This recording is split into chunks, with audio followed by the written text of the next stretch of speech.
I'm Tracy Ellis. I'm Kamel Nanjiani. And we are so excited to announce this year's Oscar nominees. Oh my God. Oh my God. But so let's not keep anyone else out there waiting. Hey, it's the only last chance. Of fathers and sons. Black Klansman. Yalitza Aparicio in Roma.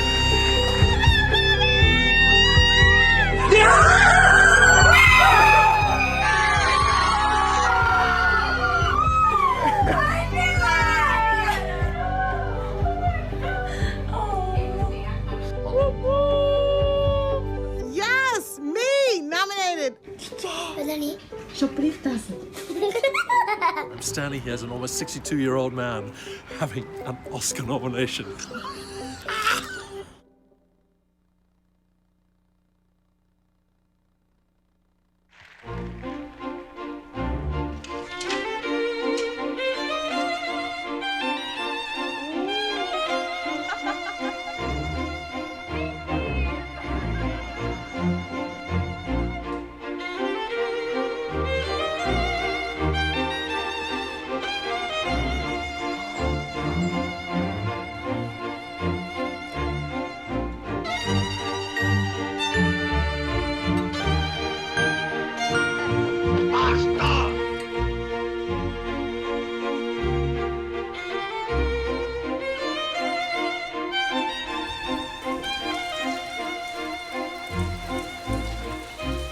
You understand English? Absolument pas. Good Lord. Oh well. Uno, due, tre.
Ladies and gentlemen, please welcome the co-chair of the Foreign Language Film Award Executive Committee and Academy Vice President, Larry Karaszewski.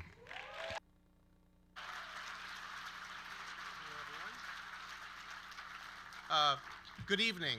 I want to thank you all for coming to help the Academy celebrate the Oscar nominees for Best Foreign Language Film.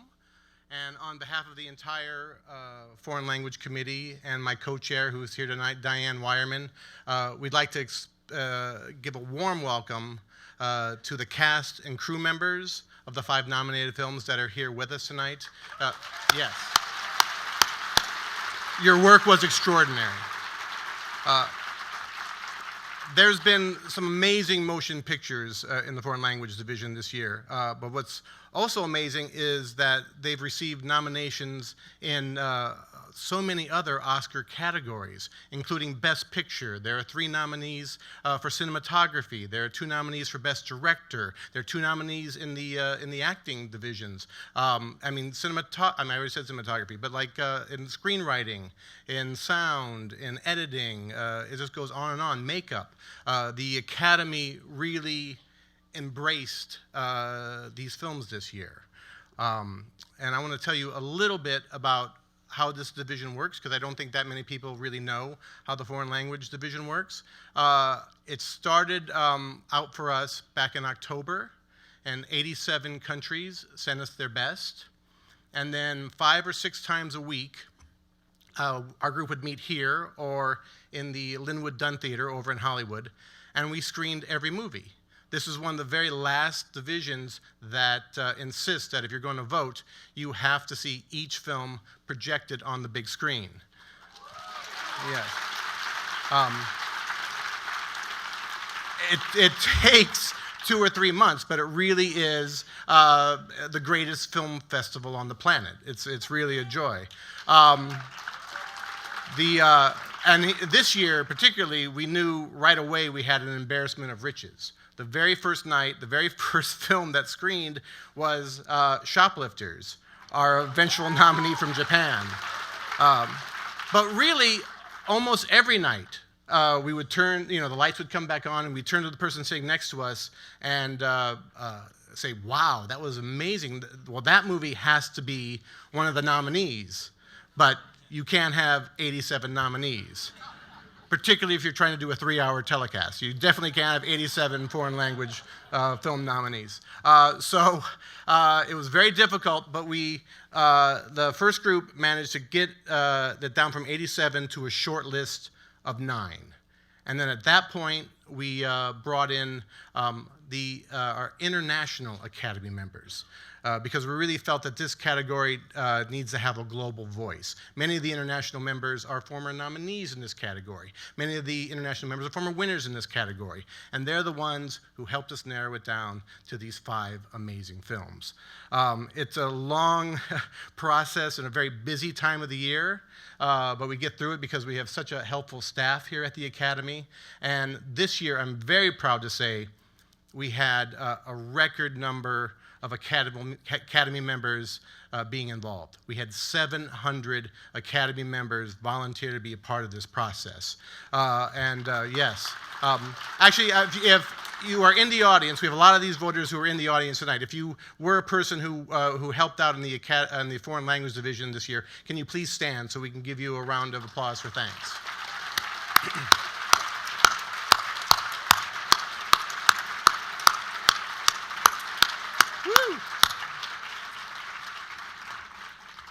Now, in a few minutes, I'm going to bring in the filmmakers to discuss how they made these films. But first, we want to show you some clips to give you a taste of this extraordinary work. Thank you.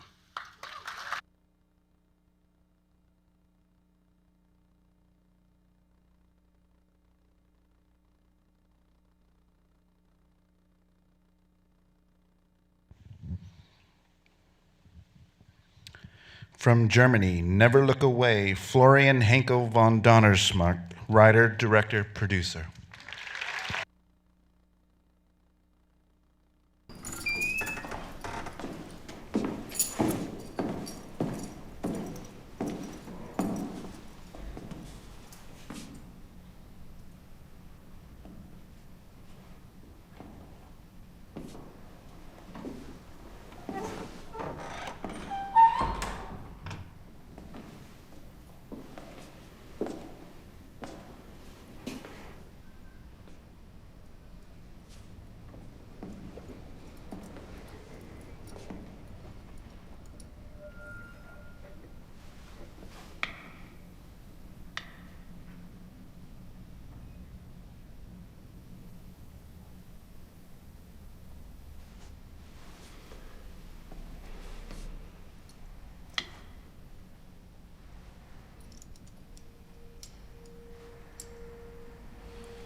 Im Krieg war ich Funker bei der Luftwaffe. Ich war ein miserabler Funker. Und mein Pilot war ein miserabler Pilot. 4 Wochen Ausbildung halt. Gleich bei unserem zweiten Einsatz wurden wir abgeschossen über der Krim. Der Pilot war sofort tot.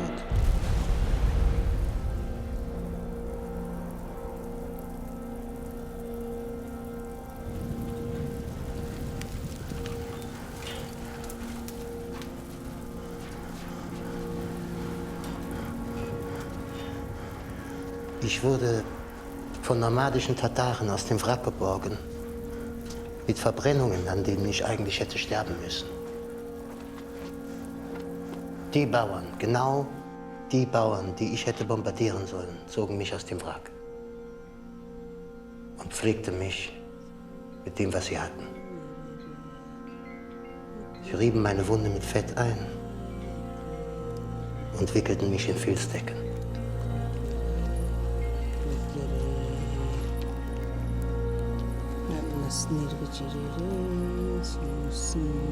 Ich blieb ein Jahr bei ihnen. Danach ergab ich mich in amerikanische Gefangenschaft.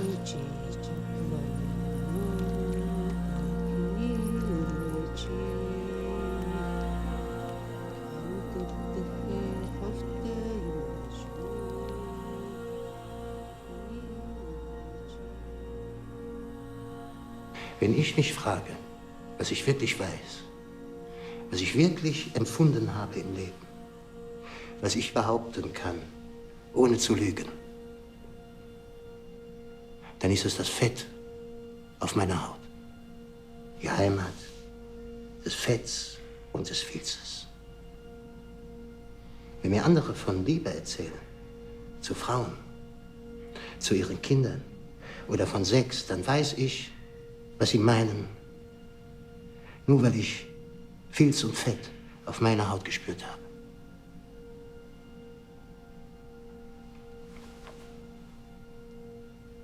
Ich habe davor nichts erlebt. Meine Kindheit war glücklich und behütet.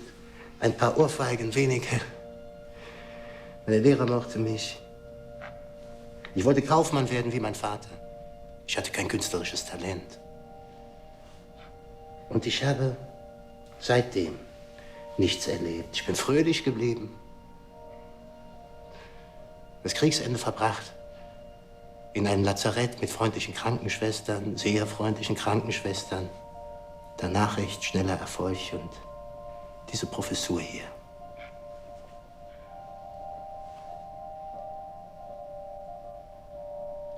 Aber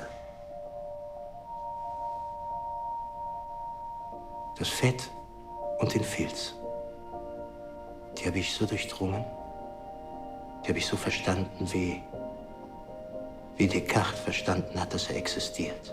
Ich denke, also bin ich. Er hat alles in Frage gestellt, alles. Alles könnte Illusion sein, Trug, Einbildung. Aber dann wusste er, dass ja irgendetwas diese Gedanken anstellt. Und dass folglich irgendetwas existieren muss. Und dieses Irgendetwas, das nennt er ich. Aber wer bist du? Was bist du?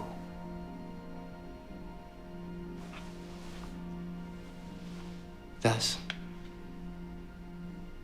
bist du nicht.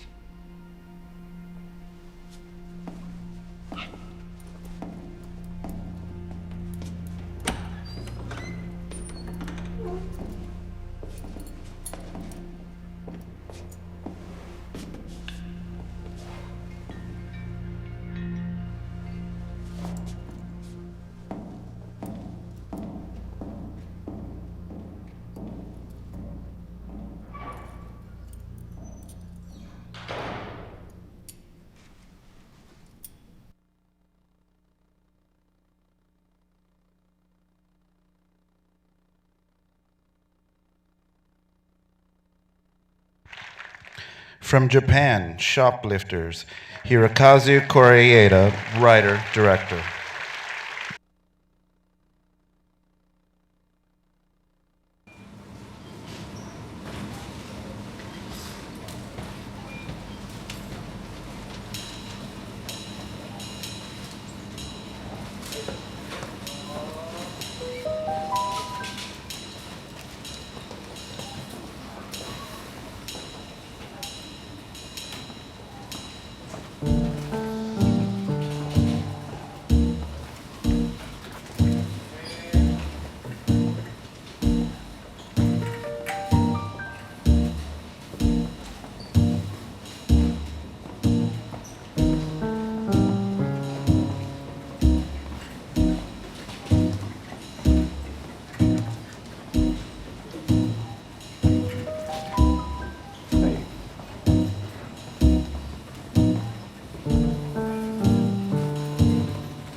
いくら？450円ね。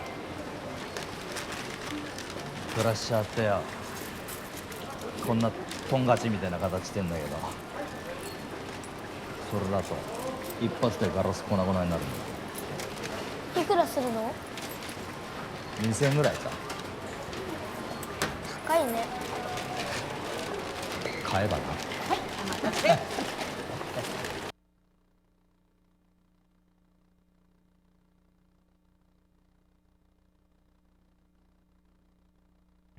From Lebanon, Capernaum, Nadine Labaki, writer, director.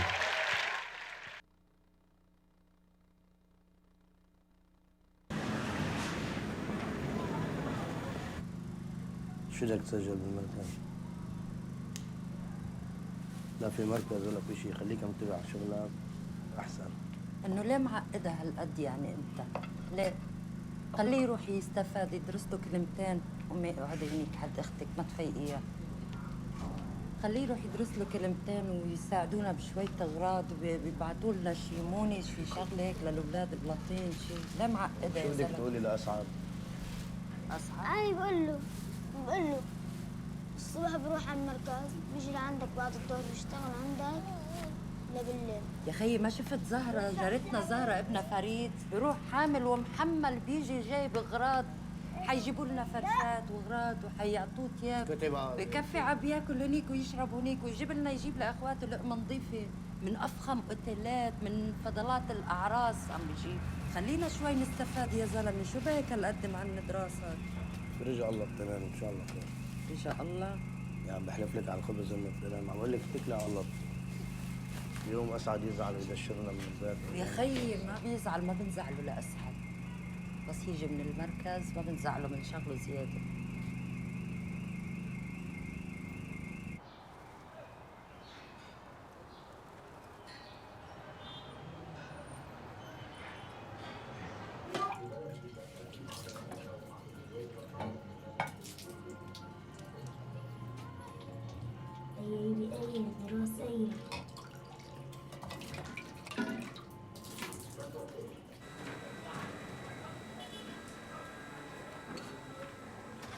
شو بك قلب بوزة؟ ها؟ فردا ماشي.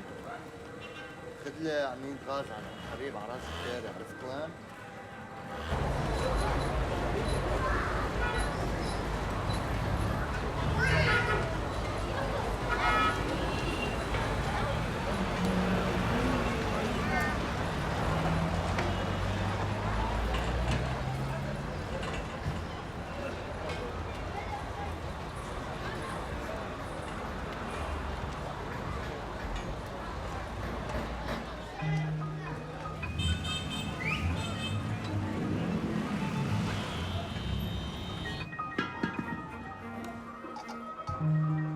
كم بهي خلصت؟ قديش بتريد حبيبي؟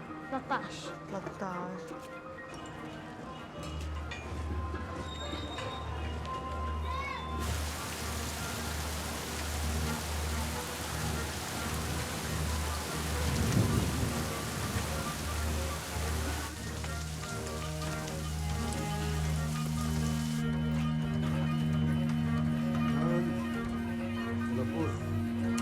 هيا ايدك هيك يا ايرين.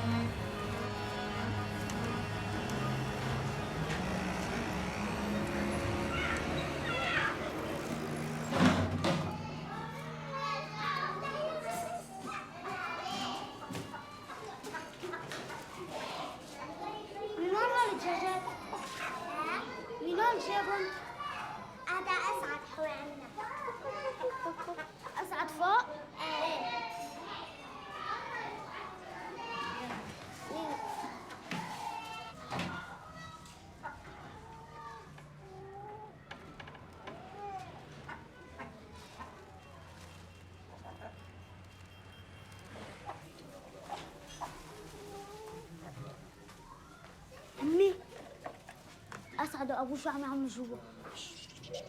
تشرسنا قدام الحق. تشرس ليكم اسعد شو عم يعمل جوا؟ فوق شوي، عم بيحكي مع بيك عن شيء البيت. بقص إلي من شرشة، إذا ما أعطيكم الدجاجات بدكم تعطوه صح. يا خيي بي اسمعني روح. فوتي بتقولي له لهيدا المبور هون ما في له نصيب. انت فهماني ولا لا؟ فوتي قولي له ولا أنا بقول له؟ صوتك وحياة اخواتك وحياة الله ما في شيء، انت اللي بتفكر فيه ما في شيء منه. بس ليش سحر مثلك جاي؟ هي عم تعمل مثلي، عم بتقلدني، عم بتساوي مثلي، يعني انه أنا بس يشرب العصير معلق. ليك ما تطقق لي عقلاتي، فهمت؟ فوتي قولي له روح من هون، يلا روح من هون. فوتي قولي له أحسن ما أنا أقول له. بدي اسمعوا لك، فهمت؟ بدك اياه يقلعنا من البيت من هون. اسكت.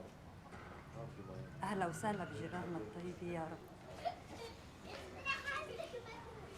الاول ابو اسعد، تفضل ابو اسعد. ميرسي سلامة. تفضل يا اسعد. خدي اختك وفوتي لجوا. قومي ماما حبيبتي، خدي اختك وفوتي لجوا. هلا.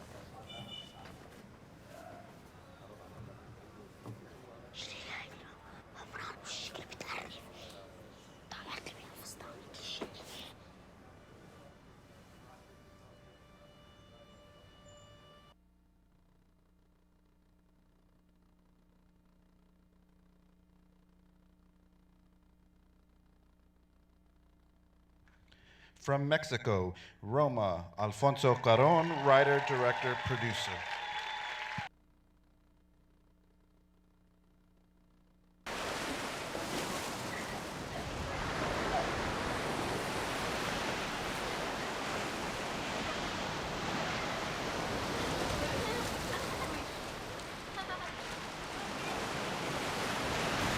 ¿Te vas a meter?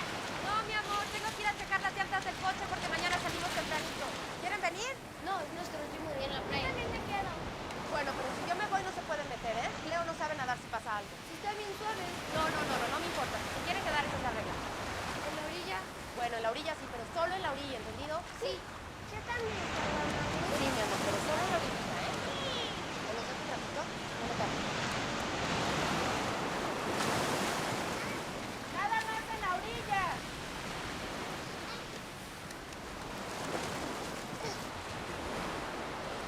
Vente, allá está limpio. ¡Paco! ¡Ya dijo su mamá! ¡Si no se salen!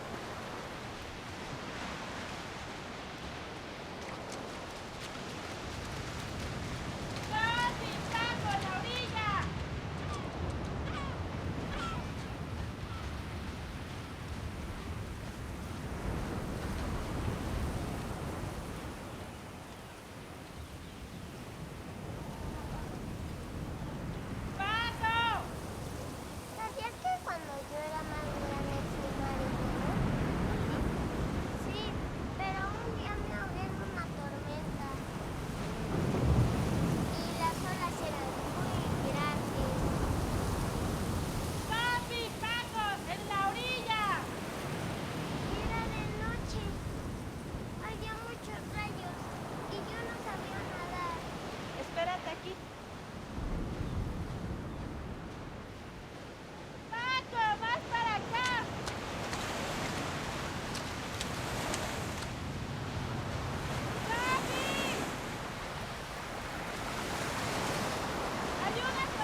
From Poland, Cold War, Paweł Pawlikowski, writer, director.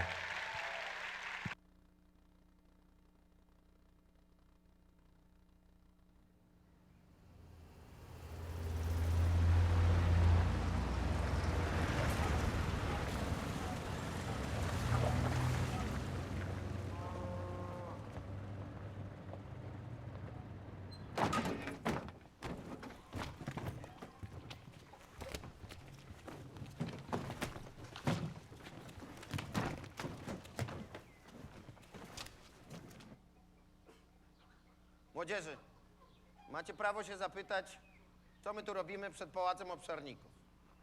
A ja mam obowiązek wam odpowiedzieć, teraz to jest wasz dom. A te drzwi prowadzą do świata muzyki, pieśni i tańca. Tej muzyki, która rodziła się na pańszczyźnianych polach, muzyki waszych dziadów i pradziadów, muzyki bólu, krzywdy, poniżenia. Jeśli uśmiechu, to przez łzy. Teraz macie prawo się mnie zapytać, czy wszyscy wejdziemy przez te drzwi. A ja wam odpowiem, absolutnie nie wszyscy. Tylko najlepsi z najlepszych wejdą do środka i pod czujnym okiem naszych pedagogów wkroczą na estrady Polski i całego obozu. Dlatego wzywam was do bezwzględnej i szlachetnej walki ze sobą i między sobą. Koniec z tragicznym losem Janków muzykantów. Hurra! Hurra!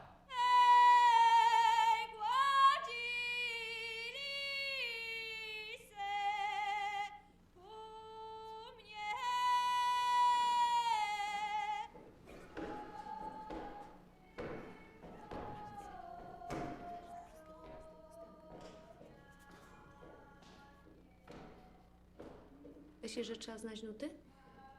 Po chłopsku chcę.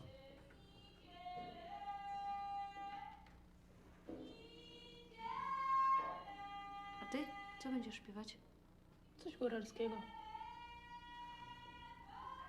A ty? Nie wiem jeszcze. Zaśpiewaj to swoje. Ja za wodą, ty za wodą, jakus ja ci gębę podam ci ją na listeczku. No. Ładne na dwa głosy. Ja za wodą, ty za wodą, nie będziemy bywać sobą.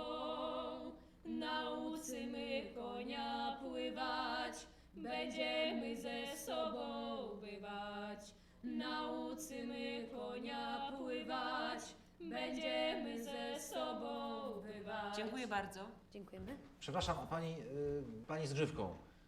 Czy pani mogłaby tak coś od siebie? Zaśpiewać? Tak.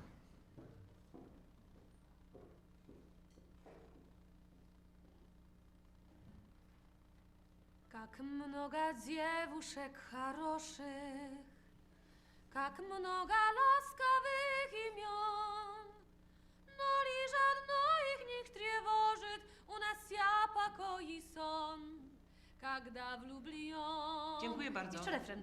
Сердце тебе не хочется покоя, сердце, как хорошо на свете жить, сердце, как хорошо, что ты такое, спасибо, сердце, что ты умеешь так любить.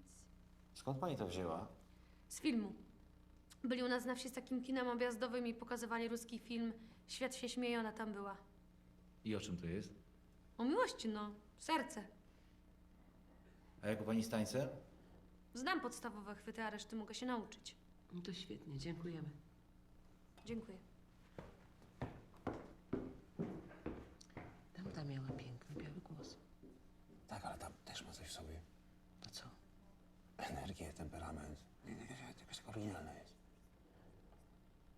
this?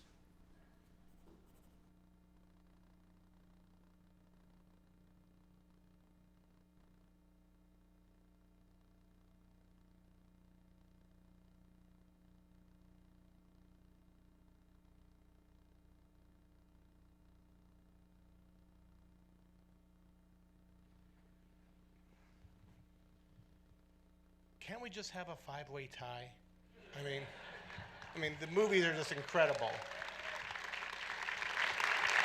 And one thing I thought while I was watching those clips is the word foreign is in the title of the category, but there's nothing foreign about anything we just watched. They all tackle universal themes of love and family and have so much empathy for the human condition. I'm blown away by these movies. So let's bring out the filmmakers. From Germany, the director of Never Look Away, Florian Hinkel von Donnersmarck. Woo! Hello. Oh, hi. Right there. I'm bringing them out in order of height. That's how we're doing it. From Mexico, the director of Roma, Alfonso Cuarón. Woo!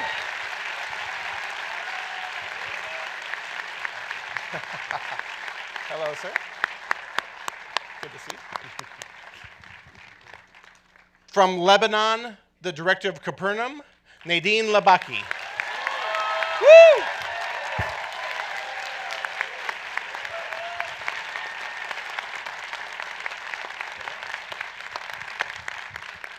From Poland, the director of Cold War, Paweł Pawlikowski.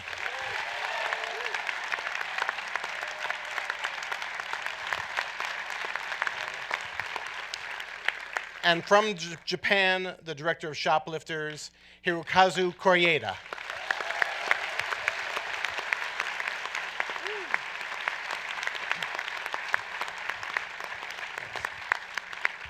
Welcome, everyone. Have a seat. Have a seat.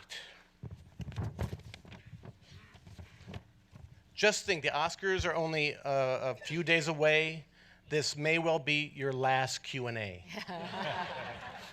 I mean, some of you have been doing this for a year. Like there were some movies here from Cannes last year. You've literally been on this journey for such a long time. So we'll try to keep this short so you can be done. I'm also going to try to ask questions that you all can answer, but I'm going to try to be specific as well. I'm going to start off with why now? Why was this film important for you to make? What was it that got your passion going to actually tackle something? What was the inspiration? What was the genesis? I'll start with you. Actually, your film is a little different, where there's a clear sense of inspiration in your movie, the work of Gerhard Richter. Mm-hmm. Yeah, I mean, now is always a relative thing because, now is when it comes out, but sure. It's 4 years ago that I started working on it. so now is quite stretched. I think it really is. I mean, I had the original idea for this about 10 years ago or so, and then, you live with many different ideas, and then a time comes where you find yourself, going to sleep thinking about an idea, and then you wake up in the morning and you think about the idea, and then you realize if that goes on for a few weeks, then it's almost more like the story chooses you, and I think that's sometimes that's the beauty, I think, of it, that you can choose something and you don't even exactly know why you feel it so relevant. And so, I mean, you mentioned all the Q&As. I actually find that really interesting because I try to use it as an opportunity to think myself about why would I embark on such a crazy adventure of spending so much time and so much energy and everything I have and that my family has on a movie.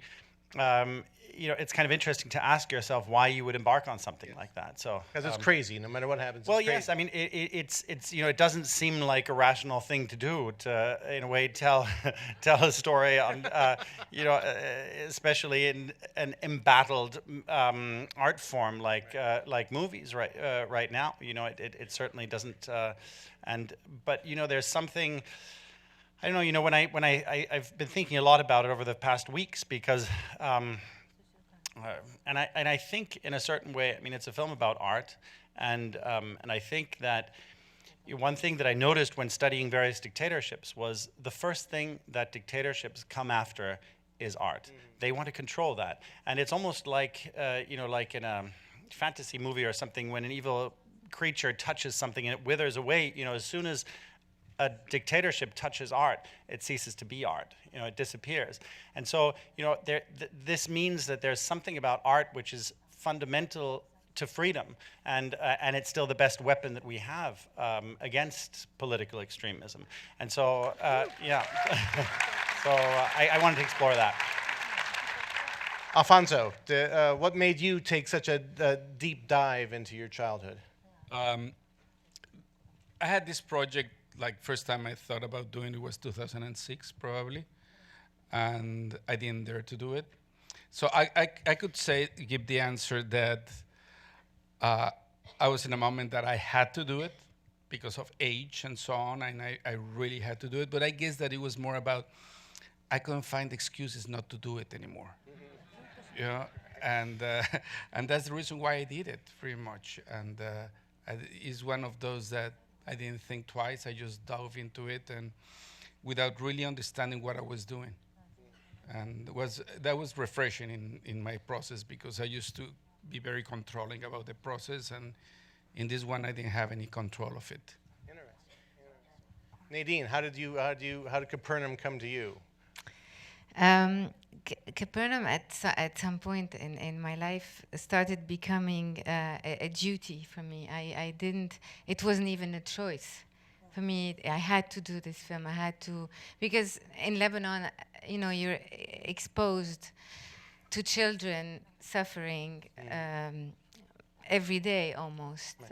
You visited detention centers, correct? Not only that, you see children on the streets begging or selling gum or selling flowers or carrying heavy loads or carrying gas tanks so you see this, and I think that when you see a child suffering, you can't help but just want to do something about it. And I truly believe in the power of cinema. I truly believe that a film can actually change things, change perceptions, and I just decided to use my tool. I felt responsible in a way for this chaos that we are living in, especially in Lebanon because of the Syrian refugee crisis. Lebanon has hosted over 1.5 million refugees. It's almost half the population in comparison with its population. So the economical crisis is really reflecting mostly on children. And when you see a child suffering, I think you just can't help but want to do something about it. And I just decided to use my tool, which is filmmaking, and I just decided to make a film about it and just, in a way, humanize the problem. Because obviously, when you think about the problem, you want to do something. Every one of us want to do something about it, but you feel like the problem is so big, and the problem is a little bit abstract. You don't know where to start.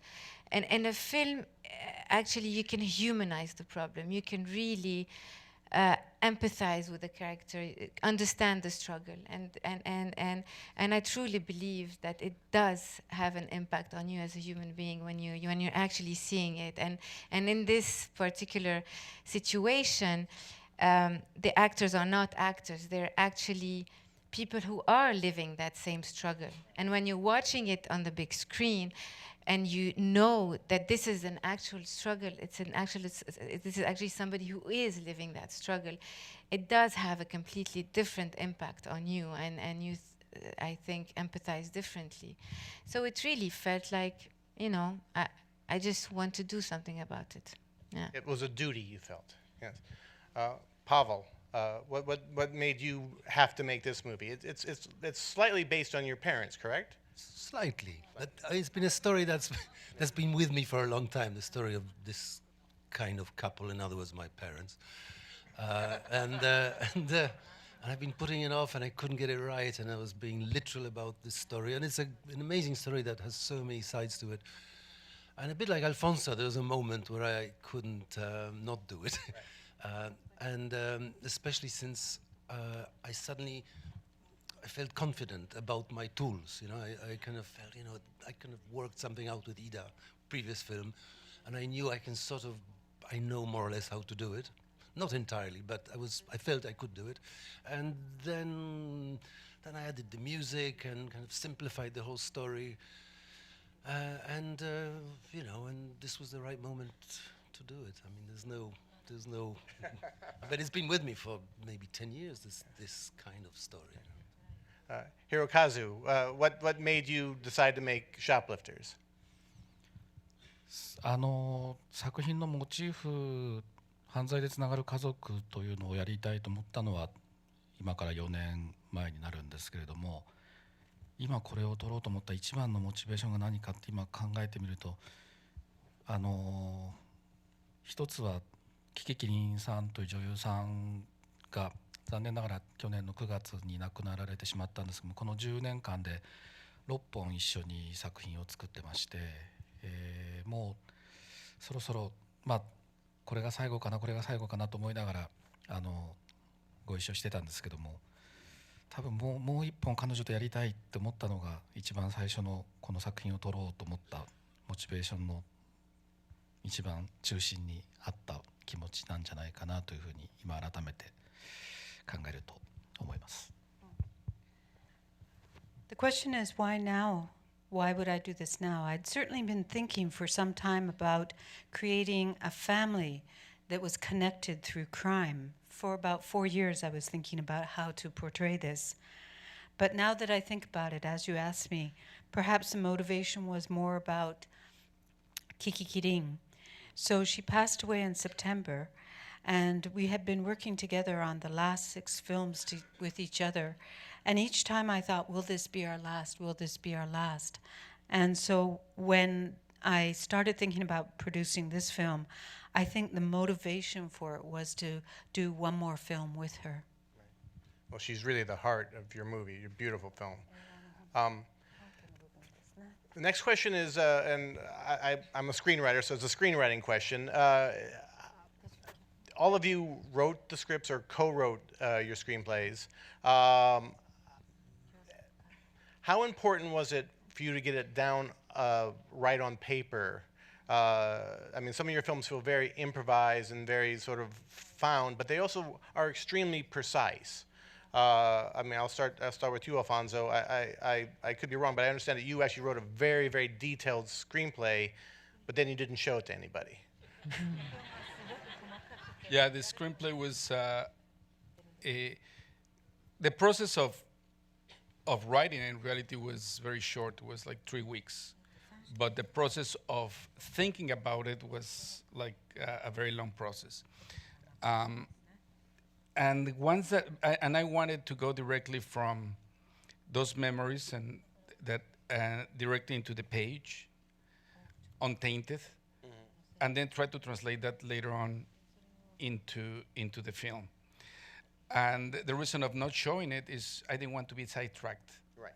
You know, I wanted it to just, in one hand, I didn't want it to be sidetracked. Usually I share my screenplay with collaborators that kill my screenplays, like Pavel, he's a killer. Yes. You know, he's no, you hand your script to people who are tough on it. He can take away your joy when you share the screenplay to Pavel.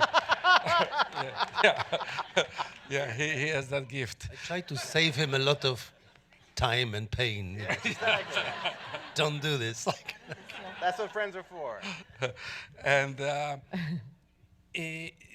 but then in this one, I didn't want that because I knew that either he was going to convince me one more time not to do that film, or he was going to give me amazing notes that probably would have made the film, a better screenplay, but it would be far drifting from that essence that I was after. Right. Well, what's interesting in your film is not necessarily plot-driven as much as it's a movie about space. It's about time, and so it's actually I haven't read your screenplay, but you know that's something that it's very difficult to translate onto the page. Well, I was aware of that, and I decided to make very long descriptions. Also broke the rules of screenwriting, conventional screenwriting, in which smells are described. You know, it's stuff like that, because it was kind of that essence that I was trying to capture later on. as a director. But all the sounds, everything is very, very, very well described in the screenplay. Nadine, what was the screenwriting process for you?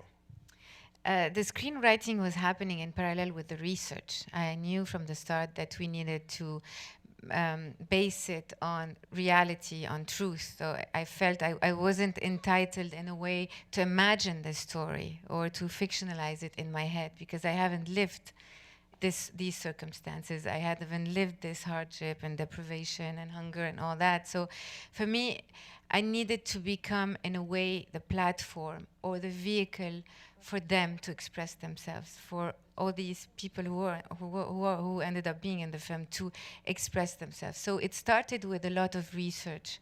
So the writing process was happening in parallel with this research. We would used to go with my co-writers, just, you know, ask questions, meet people, spend time with children in detention centers, in prisons, in those very deprived neighborhoods and slums in Beirut, talking to the parents, talking to judges and lawyers, trying to understand the problem from so many different angles. And then, in a way, writing the script, it was really ended up being, you know, weaving all of those details and those scenes that we used to witness all together in a story.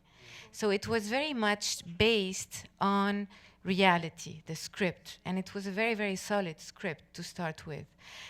But then also, there was a rewriting process during the shoot, because obviously we were working with non-professional actors who can't really learn a line. You know, most of them didn't even know how to read. So it was, I didn't give anyone a script. They didn't know what was going to happen next. So because we were shooting also chronologically, I just wanted them to also, because this is how it happens in real life. You don't know what's going to happen next, and you are informed what happened before.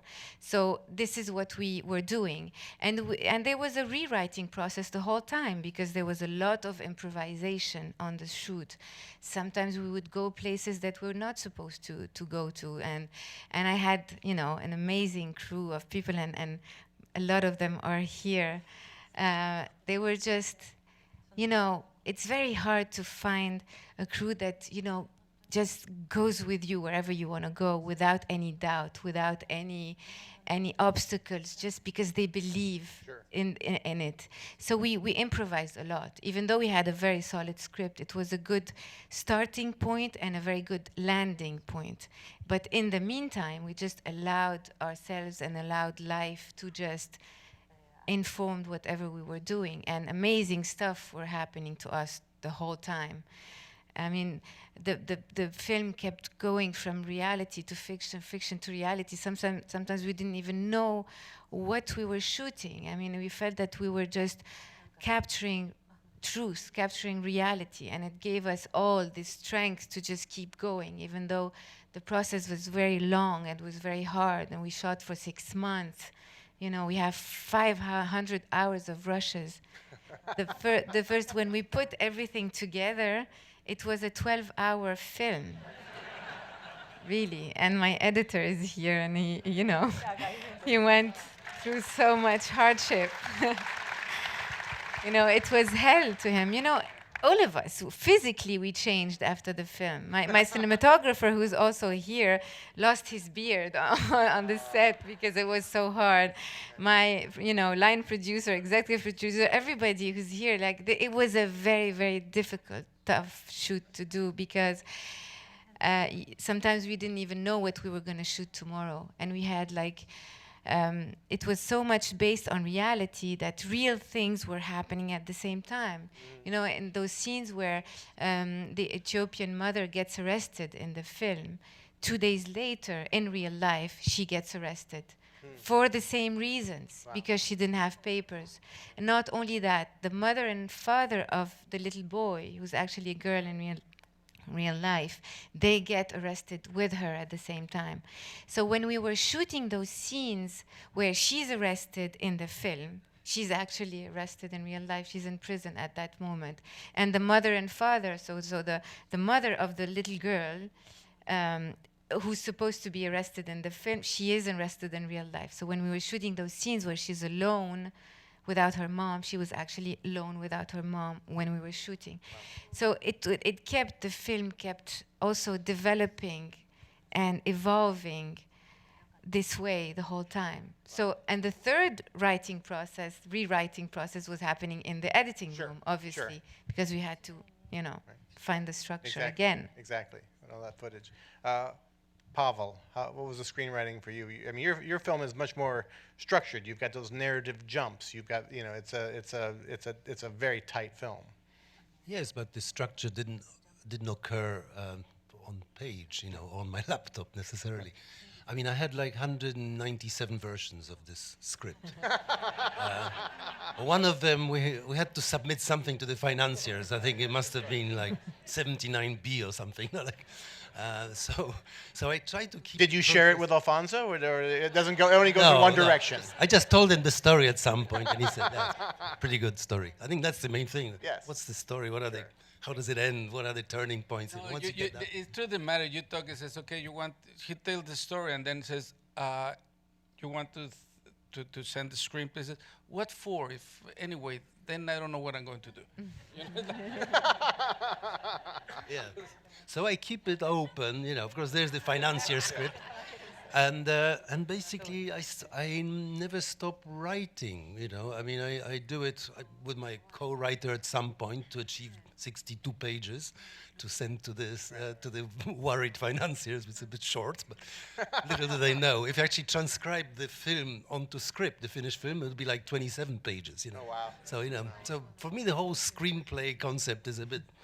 It's a kind of it's a fiction really, so anyway, so then the process started. I start looking for actors. I rehearse a bit. I kind of rewrite a bit partly because of what happens in rehearsals. Partly buys me time to think. Then I look for locations, and driving around gives you ideas. And again, time is a key thing, You get bored with stuff that wasn't so brilliant. We thought it was great at the time. New things occur. Then you start shooting, and I have this strategy now, which I worked out with my producers, who I hear have, gracefully kind of allowed me this, to shoot 5-day weeks and have 1 day to rest and 1 day to cut and rewrite. So I constantly go back on myself or tweak this and that, stuff that I haven't shot yet, but the film which I'm shooting already has a life of its own. So I'm trying to be faithful to the film, and suddenly it's clear what the mistakes are, because the film starts to kind of telling me what to do. And there's a beautiful point when you start making a film, when the film starts telling you, what to do. And of course, if you're stuck with a mediocre or bad script, then you can't do that, And I think that's the problem with most films, that they execute a script that doesn't necessarily work. And then because we had gaps in production, we moved locations a lot, and we had to wait for the weather to change, and all these gaps I was kind of cutting and rewriting and adding, taking away, cutting scenes that I put to the back of the schedule because I knew they were a bit sketchy or kind of functional more than beautiful and poetic. So it's a kind of constant toing and froing. And it's not life that gives me stuff, it's the time and the film itself, Are you a musician? Yeah. Okay, so not a brilliant one, but right, but enough that your film is oftentimes musical, and so I was, so that was all in the musical thing about the whole thing. Yeah. Yeah. Hirokazu, I'm actually completely fascinated with how you make movies. I understand that you write and shoot kind of at the same time. I understand that, like, the beach scene might have been one of the very first scenes that you shot, and then you started writing at night to match scenes with that scene. Or, I mean, I could be being wrong, but I understand that you write and shoot as you go along. What is your process as a screenwriter, filmmaker?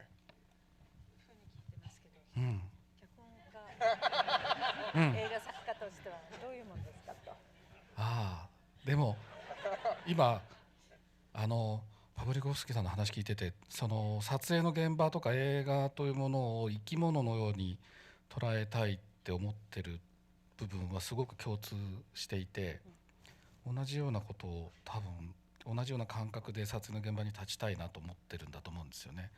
So just listening to what you were just talking about, and I feel that the way you talked about, sorry, got distracted.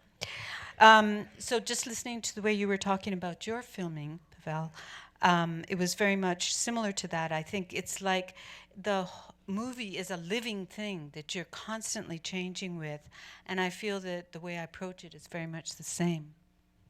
どうしても今話すとキリンさんの話が増えちゃうんですけど、キリンさんがまさにそういうふうに撮影の現場を捉えようとされている方だったので、今お話の中にあった海辺のシーンについて話すと、あれが実は撮影の初日で、撮影の初日に彼女は一番自分の出る最後のシーンを撮らなくちゃいけないっていう結構難しい撮影だったと思うんですけども、そこでまだ実は脚本もしっかりできていなくて、いない段階で撮るだけ撮っちゃおうと思って夏のシーンだけ撮ったんですけど、海のシーンだけ撮ったんですが、そこで彼女が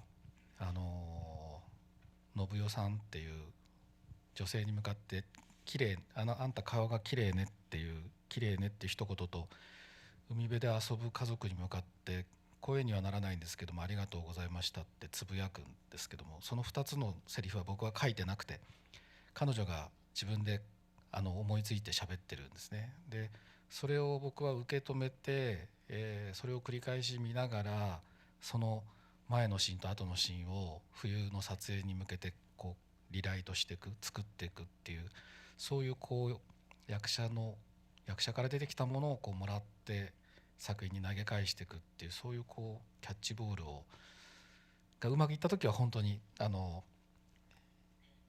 幸せな時間になるんですけれども、海辺のシーンはそんな感じで作りました。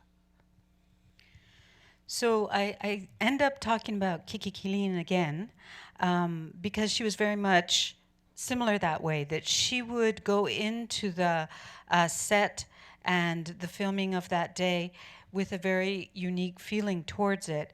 So that particular scene, going back to the beach scene that you were talking about, it was a difficult scene, I think, for her to take because it was the first thing we shot, but it would be the last scene for her in the film. And she must have thought a lot about how she wanted to do it.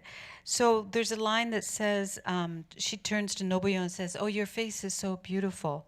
And then there's another one where she doesn't say it out loud, but she sort of mouths the words, "thank you," in Japanese. And actually, I had written neither of those in the script. She invented that. And it was only later when I went back and reviewed the film that I noticed that she had added that element on the spot to it. And based on that, I had to rewrite it. And so to me, it's like an organic kind of process where you sort of do catchball between what the actors do, and then you take it back and then you rewrite it, and that process keeps going. And when it works well, it's a very good process. Great. Florian, what was your process like? Well, I mean, I think my answer will be a very Germanic answer because it's so radically different from any way. You typed a screenplay. I really do believe in story and in screenplay and in having it all kind of figured out before I approach someone about it. But I think it's a constitutional thing with me. I really think in stories. I mean that's how I look at life, and I find it. It's the only way I can make sense of life, So, and that is what. So I always start on a screenplay. I always start with the ending. I mean, not actually writing it, but I have that in mind. I always know that I have a good idea or an idea that is satisfying to me, and that I hope will, appeal to the actors. When I have the ending in mind, and I often have that situation when people submit screenplays to directors. I often hear them say, "Oh, you know what? I mean, the ending needs work, but the first two acts are great or so. But if you don't have an ending, you have nothing. Right. You really don't have. And so I start from that point. And in a way, when I went about this this film, and I had an ending very clearly in mind, I really had this thought that in a way towards the end, all the elements that we've seen in this film, where you really think, my God, why is this guy going through so much pointless suffering? In the end, it all comes together and suddenly makes sense. And through the art that is possible only because of all this suffering, suddenly you realize every little last bit that this person experienced was necessary for him to be able to create this art, which allows him to defeat his greatest enemy, through art. Once I, had that in place, I thought, okay, how am I going to go about this? And I looked back to how, what a terrible experience it was just writing the lives of others, because, it just took very long. And then I thought, what was it really that took so long? Why did it take me years to write this screenplay? And why did I go to so many drafts? Because I actually had this thing that after I'd finished the whole film, on the lives of others, I went back to the and I think it was draft maybe, not 170 like with Pavel, but it was, maybe draft 20 or something like that. I went back and looked at draft 1, and I saw, it was almost everything was there. And I think, why did I go through those years of suffering?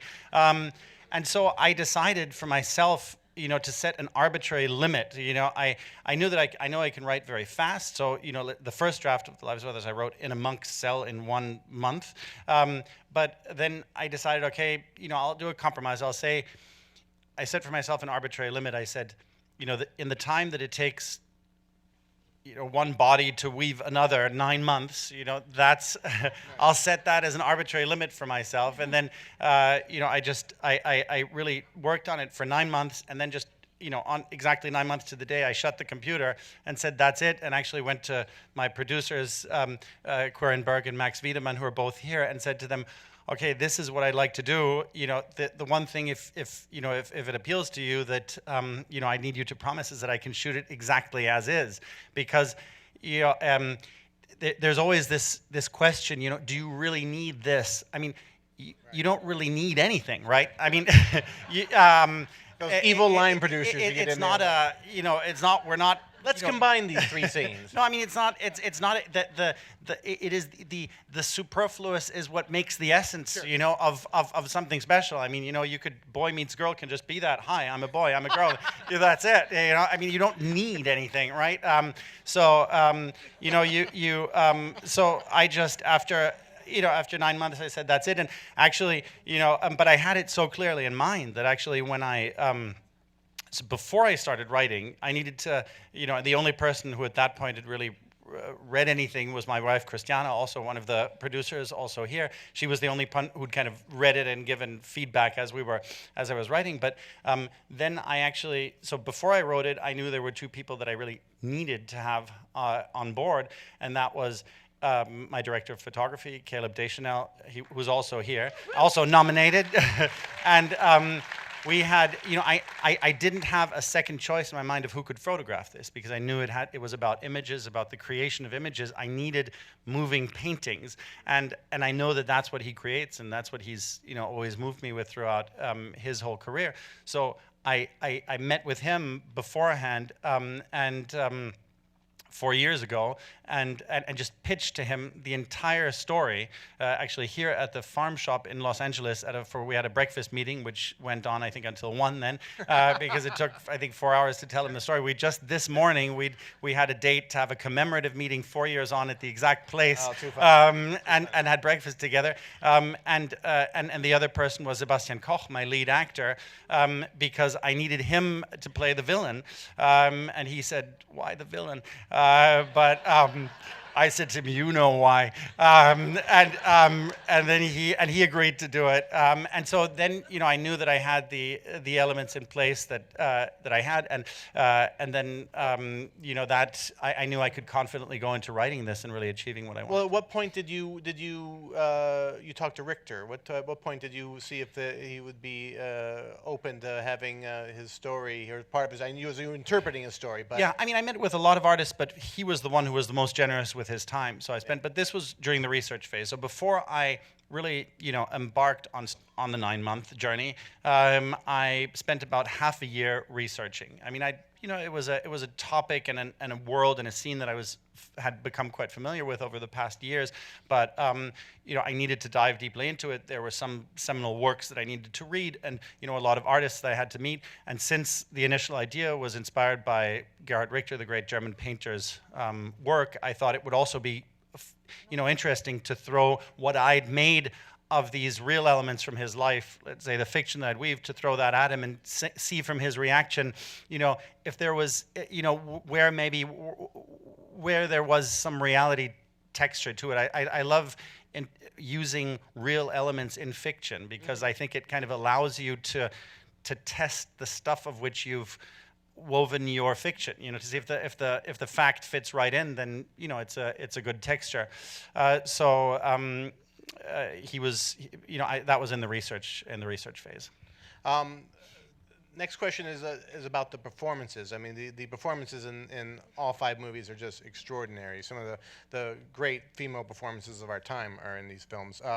And it's such a crazy mixture here of some of the best actors in the world and people making their first film, people complete non-pros. So I'd like you all to talk about your casts and how you work with actors. And we'll start with you, Nadine, because you are an actress. You're actually in the film. But really, before you even begin, I just want to bow to you in terms of, like, you got the most amazing performance out of an infant. And I don't know how you direct a baby. How do you give notes to a baby? You know, it's the little baby's name is Treasure. Okay, so this is where it all starts. She was a real treasure, and I think at that point of my life, I mean, it might sound cliche, but love is very important.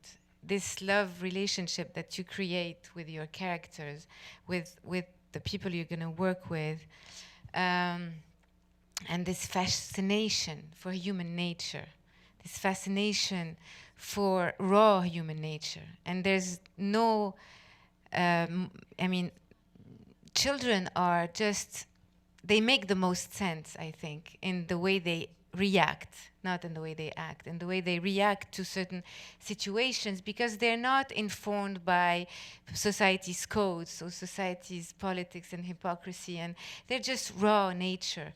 So it's, you really know how, you have to know how to just create the right situations for them to simply react the right way, because whatever they do when they're being themselves makes sense.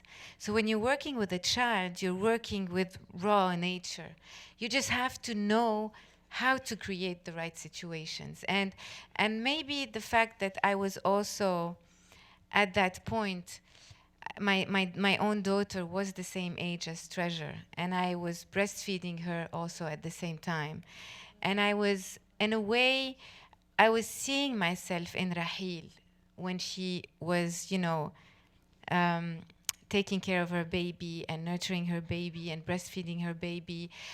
She was like a mirror to me in a way. And I think that if I was not going through the exact same experience at that point in my life, I wouldn't have maybe captured those moments so truthfully, because I know what was going on. I know what was going on in the body of this woman at that point of her life, at that period of her life, and because I was going through the same thing. And I wouldn't have, I think I wouldn't have known so deeply what happens with the baby also in this situation. I knew when she was going to be sleepy, when she was going to be hungry, when she was going to be moody, when she's going to be angry. I knew when she was going to put her hand on her mother's breast, because my baby was doing the same thing also with me. So it was, I don't know, there was a visceral connection to that whole thing that allowed me to draw these, you know, performances out of Treasure, out of Zayn, and I also had. How do you find someone like Zayn? How do you that? I mean, not, you obviously didn't put it at drama log or anything like that. You. You know, Capernaum means chaos and miracles, because it's a town that was cursed by Jesus, but it's where he made his first miracles. So it's, and we're meeting miracles in this chaos every day. So for me, the way we found Zayn, and Zayn is a miracle by himself, because of the resilience that he has, the bravery he has. And Zayn is a Syrian refugee, and he came to Lebanon. He was 4 years old or 5 years old. He flew the war in Syria, and he lived in Lebanon in very difficult circumstances, and circumstances that are harsher than what you see in the film. The house he used to live in, is worse than the house you see in the film. He never slept on a bed, Zayn, until he was 12. So his life was very difficult. He used to really fight his way out every day, because he didn't go to school. He was deprived from going to school. So he grew up on the streets, and growing up on the streets in those circumstances is really difficult. When you see these kids fighting with so much violence, when you see the abuse that they have to face every day, the mistreatment, sometimes the rape, sometimes the beating, sometimes you have to be very strong. And so Zayn was very strong, he was very wise, and he looked much younger than his age because of malnutrition. So he was 12 when we were shooting the film. He looked like he was 7 or 8 years old. So when you see this wisdom coming out of this boy who's so small, it's a miracle in itself. So my casting director saw him. We did like wild street casting. Of course, it doesn't work. I mean, it's not like they come and audition for you. You have to go find As a them manager, in real life. as an agent. No. So she found him, and she interviewed him. I mean, it was obvious that he had something. Yeah. And as soon as I saw the interview, everything, for me, it was the pieces of the puzzle that come together. Sure. I knew that we had found him. Yeah, he's got a light. He's just, because he's been through so much in his life, he's so wise, and he's not a child anymore. He's just an adult. And what's he like now? I mean, actually, the first time I saw the film, I was at the Egyptian, and you were doing a Q&A, and Zayn came up with you, and it was such a, after seeing that movie Yes. and having your whole heart torn out, and it's like, oh my gosh, he's a kid wearing a little suit. Yeah. What's his life now? What he's is he up actually to? on the plane coming here. Oh, now. wow. Yes, he's gonna arrive in like maybe 1 or 2 hours. He's gonna be here. Right. Yeah. So how's he taking in all this? He's a very tough kid, He doesn't.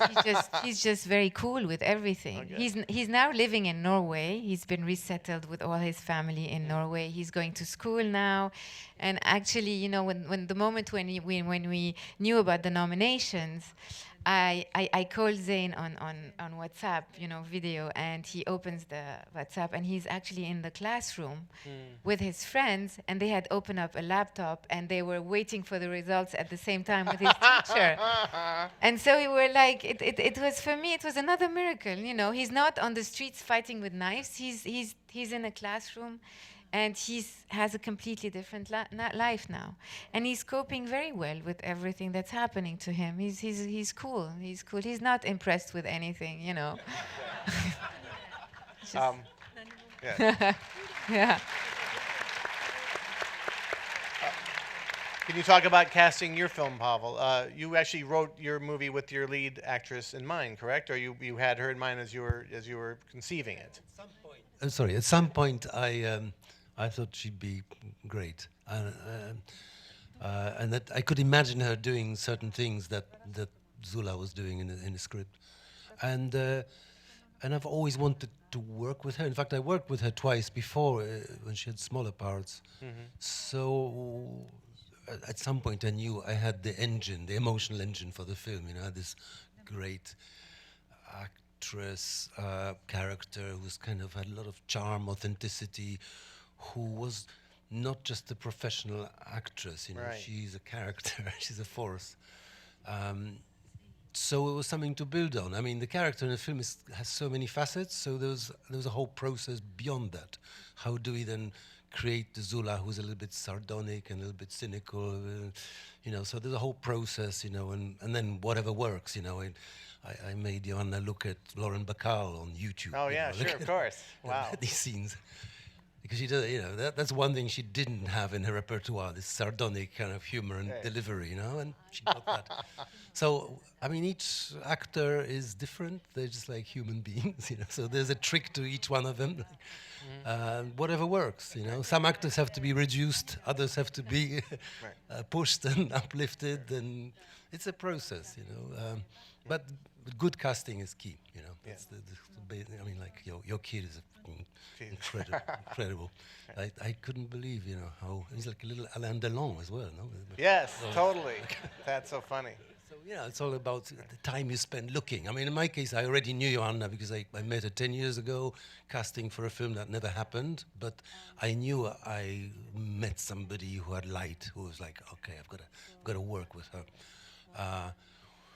Then with Tomasz, it was different. The guy who plays Victor, the actor who plays Victor, I just needed. First, I wanted a musician who could act, because there's the magic of actually performing live between two people, and Joanna could sing. So if I could find a pianist, a musician who could also act.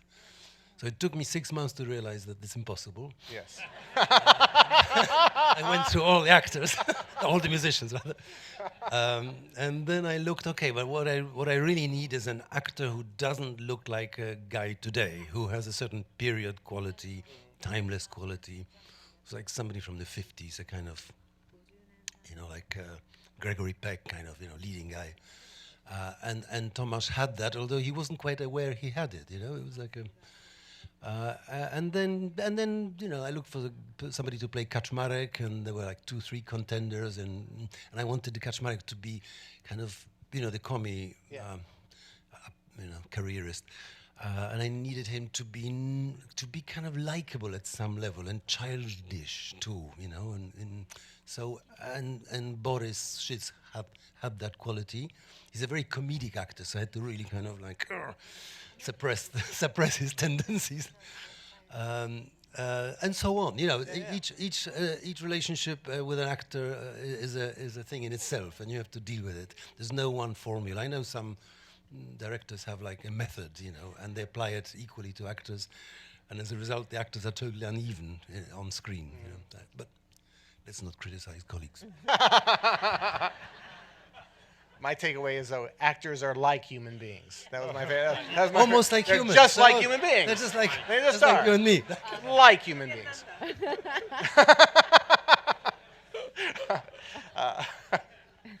Hirokazu, tell us about your casting method. I mean, you're using non-pros too, and you're mixing up with this, like Kiki Kieran, who gives a phenomenal performance. You've worked with some of those people before. How do you find those children? How do you work with your actors every day? 子供はいつもオーディションをするんですけれども、お芝居を見て決めるというよりは、会って話してみて、この子を撮りたいなって思えるかどうかで、子供の側が撮られてもいいな、この人なら撮られてもいいなと思ってくれるかどうかっていう、そこでなんとなく合意できたら決まるんですよね。もうなんだろうな、あとはもうその子にかけて、どのくらいその子から何かが出てくるのを待てるかどうかっていう、子供はやっぱり待つのが一番大切だと思ってるので、せかさずにじっくりその子の持ってるリズムに合わせて待ってあげるっていう現場で考えてるのはそのことだけです。待つっていうことだけですね。So, talking about children, when I write the script and then look for children, I choose them through an audition. And I talk to each child, and I see how my talking to the child works, and then do they want to talk to me? Do they want to work with me? So there's this sort of moment about how we interact with each other, and if it feels right, then I decide to put my money down on that child. So I'm going to bet on that child, and I'm and then the rest is a kind of a waiting game. So you're sort of waiting. You don't want to rush the child. You want to really be patient and let that child unfold. And through that process of just sort of, once you choose the child, the rest is just kind of waiting and let it unfold. And that's the way I work with the children. Also, this goes a little bit to your writing, filmmaking process. I've read that you take their lives, what's happening to them. Like I understood, like the child had a loose tooth, so the next day you went home that night and you wrote a scene where she lost a tooth. So it becomes natural for them to perform these scenes. Is that correct? はい。Yes. 現場で起きたことを、特にそのアクシデントも含めてですけども、自分が考えていなかったことが起きたときに、もちろんその天候もそうですし、そうなんですけど、それをこうストーリーの中にどう取り込めるかっていうことを考える。なるべく排除せずに予想外のことが起きたものをどうストーリーに回収できるかっていうことを思いながら現場にいるようにしてます。今回でいうとその子供の歯が抜けたっていうのが一つ大きなことでしたし、2人で散歩をしてるシーンでセミの幼虫を見つけたっていうのもたまたまですし、スコール土砂降りの雨が降ったっていうのもたまたまなんですけども、全部それは作品に残せたので、今回は合格点ですね。So that's quite correct. That in a sense, what I do is that when something is, for example, even the weather or the tooth, when something occurs, then even though it's random and I haven't planned for it, I always think, how can I pull this into the story? So something that was totally unexpected, rather than excluding it and saying, well, that wasn't what I meant it to be, I look at it and say, well, hold on, what can I do with this now? So good examples of that are the tooth that came out, and so I incorporated that into the script. The other one is the scene where the children find the cicada, the baby's, the infant cicada that's just come out of the ground. That was completely random. That was not in the script. And also the rainstorm, when they get wet in the rainstorm, and that also was random. So those were all things that just happened and that I looked at and said, you know what, I'm going to keep these and see how I can incorporate it into the whole. Fascinating. Florian, talk about casting. You talked a little bit about how you knew certain actors you definitely wanted to have. Yes, well, actually, one actor I knew I definitely want to have, and that was Sebastian Koch. It was, normally I've always, I've even taught this at kind of film schools where I said, always only write to the character. Don't think about an actor as you're writing, because it can add a level of artificiality. But I, of course, broke that rule on this one because I just couldn't think of anyone else than Sebastian for this. And all the other actors I really found through very extensive auditioning. And it was there's a very brilliant casting director in Berlin, Simone Beer, and she has an incredible overview of everybody who acts in the German language, and has also done, when there's been German language actors in American films, be it Grand Budapest Hotel or The Reader or Inglourious Basterds or something, that's all her. I started working with her on the Lives of Others, and so she has a really beautiful studio, and we have a setup, and I tried out really hundreds of actors, but sometimes it's really,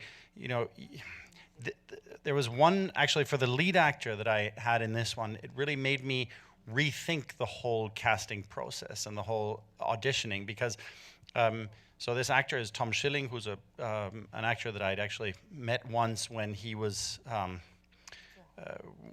still in high school. I was in film school and was presenting my short films at festival, and he was there with one of his first films as when he was a high school student. And I just remember meeting him, and he kind of impressed me and since I've followed his films, and he hadn't yet really had like a big breakout role, but he was very interesting and had this interesting quality that it was just compelling to watch him watching people, because he doesn't have much dialogue in the whole film, that character, and he's just painting and observing people and is more of a sound observer, and that has to be more interesting to watch. But then when we did the first audition, it just wasn't there, and we could see it on the tapes, and we were all looking at the tapes, and it wasn't there. And I said, okay, well, maybe it's this was just an unusual situation for him, or maybe he was I'm 6'10" and he's not particularly tall, so that maybe he just was scared by this enormous person telling him what his ideas were about the part. So I thought, okay, let's do it again. But again, it wasn't there, and then I said, okay, let's try it out with another actress. And in the process of that, found actually my wonderful lead actress, who was just someone who came in to read with him. Wow. And then we went on, and it just wasn't there. And then my casting director was saying, okay, well, look, he doesn't, it's obviously not what you're looking for. But I just felt that there was something I wasn't doing right, because his performance had moved me in other films. And then on the 7th, I think, audition, he actually, when we were done with it, and it wasn't a good audition either, he handed me a letter that he'd written beforehand, and then I thought, okay, he's writing me, look, I can't go through this anymore, find someone else or something. I thought that was going to be in the letter, but what he actually said in the letter is, Florian, I know that today, I wrote this before the audition, but I know you will not have seen what you were looking for, and I know that these auditions are bad, but I know exactly what you want from this character. I know what you want from me, but I'll tell you one thing, I cannot give it to you in an audition situation, because to give you something that delicate and complicated, I have to feel wanted, accepted, loved, and by definition, I can't feel that I can't be that in an audition. So just take it on faith. I know how to do this part. I'm the best actor. Take me for the role. And it was really a crisis of conscience, because my casting director was saying, you were crazy. I mean, it's on the, that's why you do auditions. You obviously don't have it. There's other actors out there. But I thought, it's just, this is so much a film about listening to that inner voice and, feeling something. And I just felt that it was true, And so I called him and I said, okay, look, I understand what you're saying. You have the part. And he said, really, I didn't just seduce you with the letter. And I said, well, you did seduce me with the letter. But I also believe that it's true, so let's believe it. And then, from the first rehearsal onwards, well, no, actually, from the first costume fitting onwards, it was right there. This is a really interesting thing that I have with my amazing costume designer, Gabriele Binda, who's here, also an Academy member. She has also did The Lives of Others. I mean, this woman is really incredible. And the thing is, she has this thing that when she'll know what costume is right, and once they're wearing the costume, it's all there, it's really interesting. And then I have this, so it was all there, and, Caleb and I knew it from the first rehearsal onwards. And, the interesting thing is, at that point then, I don't try to, mold too much performances or so, because I thought there was this wonderful, Jeff Bridges gave an amazing speech at the Golden Globes. I don't know if you listened to that, when he received his honorary award. We, Hero and Nadine and I were all there to watch you win, and we had, and it was, he gave this amazing speech where he said, where he talked about, where he talked about how on his very first film as a lead actor, it was a Michael Cimino film, and he went up to, and he just before they were going, starting to shoot, he suddenly had doubts and knew he couldn't do the part, and he talked about that in the speech, and he said he went to Cimino's office and said to Cimino, look, I'm sorry, Michael, I know now I cannot do this part. I'm not right for it. I think I would destroy both your and my career. Please, I know it's late in the game, but you have to recast. And he says Cimino was completely unfazed and just said to him, do you know the game tag? And he says, yeah. He said, well, I tagged you. You're it. You can do no wrong. Any doubts you have are now the character's doubts. Any strengths you have are now the character's strengths. You know, you are the character. And that, I thought, so beautifully embodied. You know, I'd never been able to phrase it like that, but that is so completely my philosophy about acting. I know that as soon as, you know, I've tagged someone who has moved me, you know, and I only, you know, cast actors that have really impressed me and moved me, and I really admire that art of acting, you know. You know, I've never looked for kind of an amateur actor or something like that, or a real person or something. I really believe in that art and skill and craft and incredible art form of acting. And I feel once I've chosen them, I know it's there, it's in them, you know. And so I just try to, you know, for us to find an environment in which that's, in which it's possible for that to shine. I really see my job mainly as, you know, building a beautiful stage for great actors to teach us emotions. You know, that's yeah.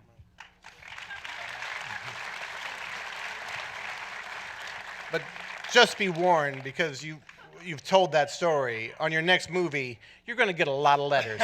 Okay. Everybody who auditions for you is going to be the next day. They're going to have the letter ready before they even come in. Okay. They'll leave the letter with the secretary I'll read them. Alfonso, talk about your casting. I mean, the performances in your movie are just astounding. There are 2 Oscar nominations out of your cast, and once again, the mixture and the reality and the freedom I think you gave your actors in a very, you know, precise way of filmmaking. Can you talk about how you worked with the actors and how you found the actors? As I was doing a film that I wanted to have people to look as much as possible to the original people. Okay. Then that was a tough. Luis Rosales, the casting director, is here, and that was a tough thing because there were some characters that there was a photographic reference, and another one was just descriptions that I will give to him, and it was as important how they look, but how they feel, how they felt. And so it was like a year, probably close to of a year of casting. And you know, we start getting our people. The Yalitza, the actor who plays Cleo, came at the very end. And as always, you're very stressed because without that you don't have a film. But it was very immediate when I met her that she was the right choice. But it was a little bit like the resting in this film. I didn't really know what I was doing. You know, it was, the cast ended up being mostly of non-professional actors. Mm-hmm. Some people had never acted or had any intention to act before. So, and the process was that we shot in absolute chronological order. Wow. So they were learning what the movie was about day by day. And that helped a lot. I mean, we had the location, the main location was the house, and we had around the corner another house, like in a holding area, in which the actors would hang out, but following the structure of the family. They would call, you know, so they will call each other the characters' names, for instance. And some dynamics start happening there. And it was just allowing those dynamics to flow when you were doing the scenes. Part of the game was about I would give specific instructions to the different characters, the different actors, confidentially. Mm-hmm. I never staged as a group. And each information would contradict the information that I gave the other one. Oh, wow.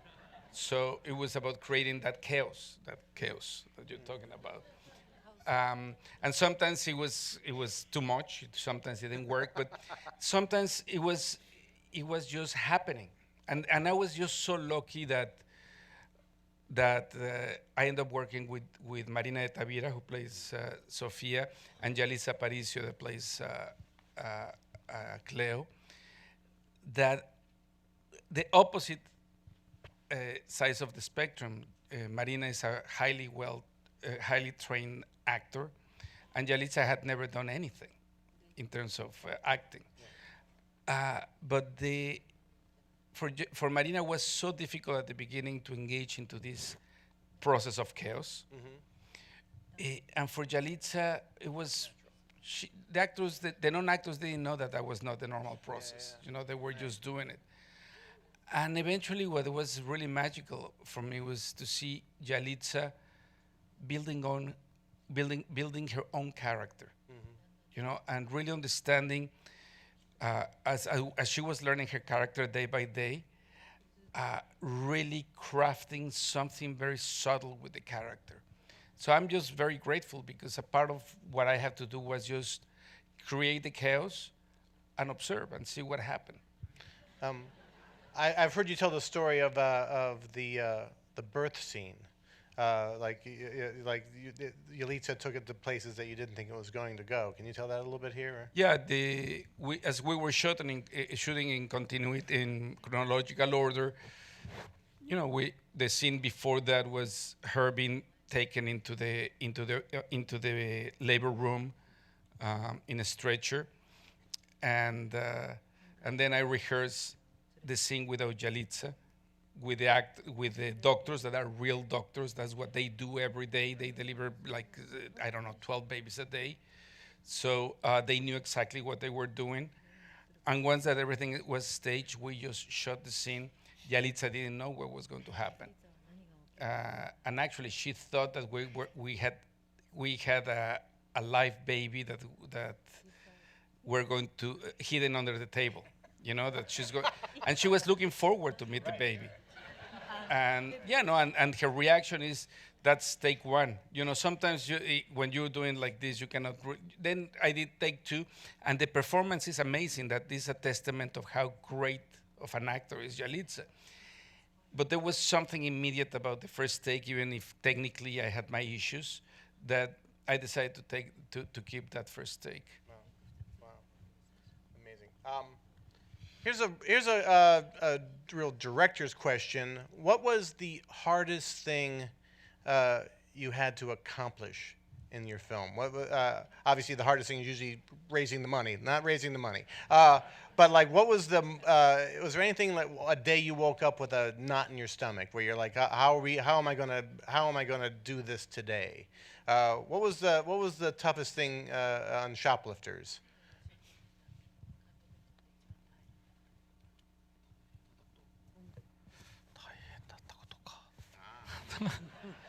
お金に苦しんで映画を作ってた時期も長くあるんですけれども、ここ5年ぐらいはプロデュースの体制が、海外のワールドセールスも含めて、国内の配給も同じメンバーでできてるんですね。今日ここの会場に来てくれてますけれども、そこが安定してくれたことで、ある程度もちろん当たったり当たらなかったり一本一本あるんですけれども、継続的に支えてくれるという体制が、信頼関係が、築けているので、それで今毎年のように1本作品が作れるっていう関係が作れてまして、今とても、監督として恵まれた環境にあります。これがどのくらいこの先も続くのかどうなのか、ちょっとそこはまだわからないですけれども、今は本当にいい形でここまで来たなと思ってます。そう今苦労してないのは。So, for many of the movies that I took in the beginning of my career, I did struggle very much with money and raising money and trying to make ends meet. But I have to say, in the past 5 years, my films have produced good return domestically and internationally in terms of, and the people that have been working in the distribution have been wonderful. Many of those people are here today in the audience.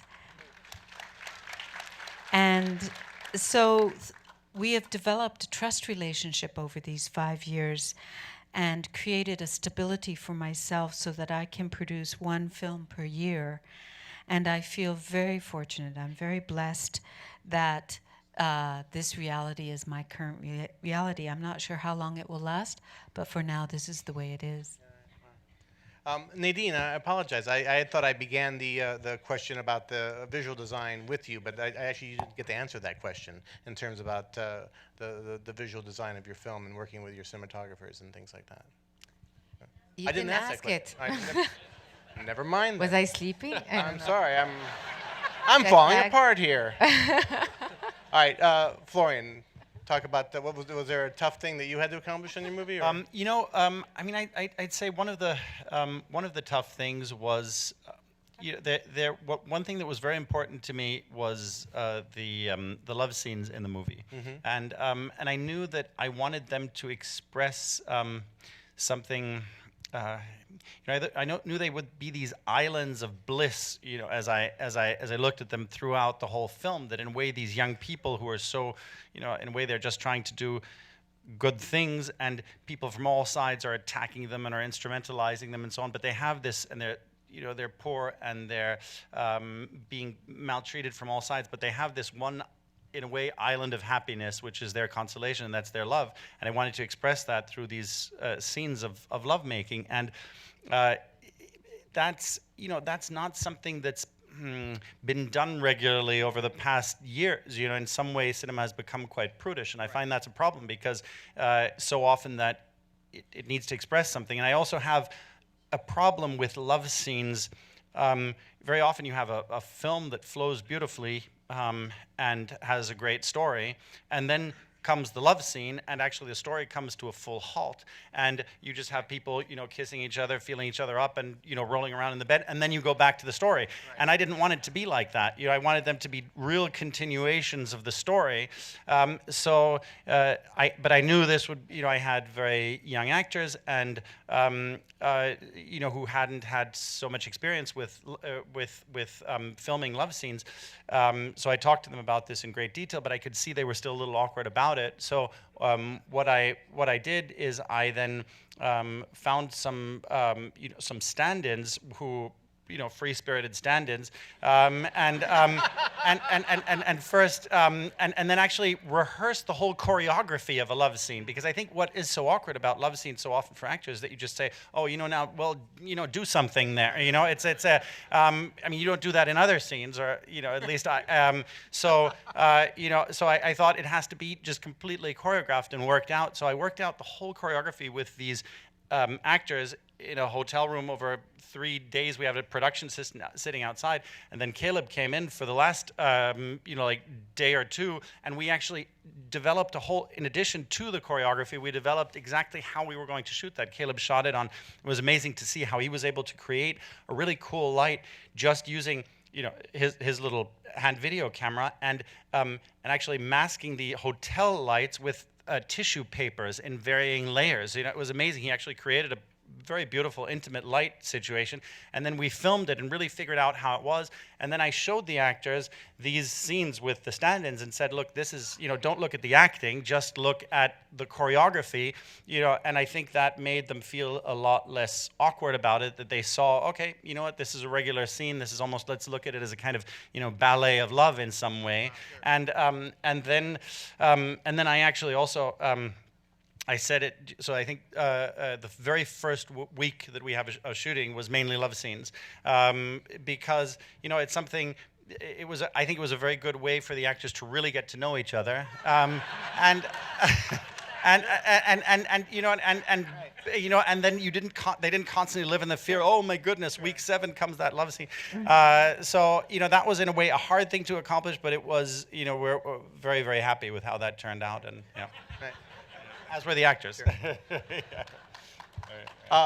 Alfonso, what was the most difficult thing on your movie? I mean, actually, when I watch your film, there's so many scenes that just feel so real and so difficult. Like the scene we showed tonight was the beach scene, and when I look at that, I get such a emotional feeling, and I just can't imagine there being take 2.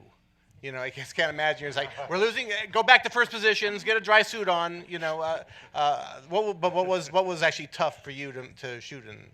I guess that the toughest thing was not to fall into my old habits of trying to preconceive too much and to control too much, or to find certain solutions that I knew were effective. I didn't care about that. I wanted to try to find these moments of existence. But probably the toughest thing is every morning.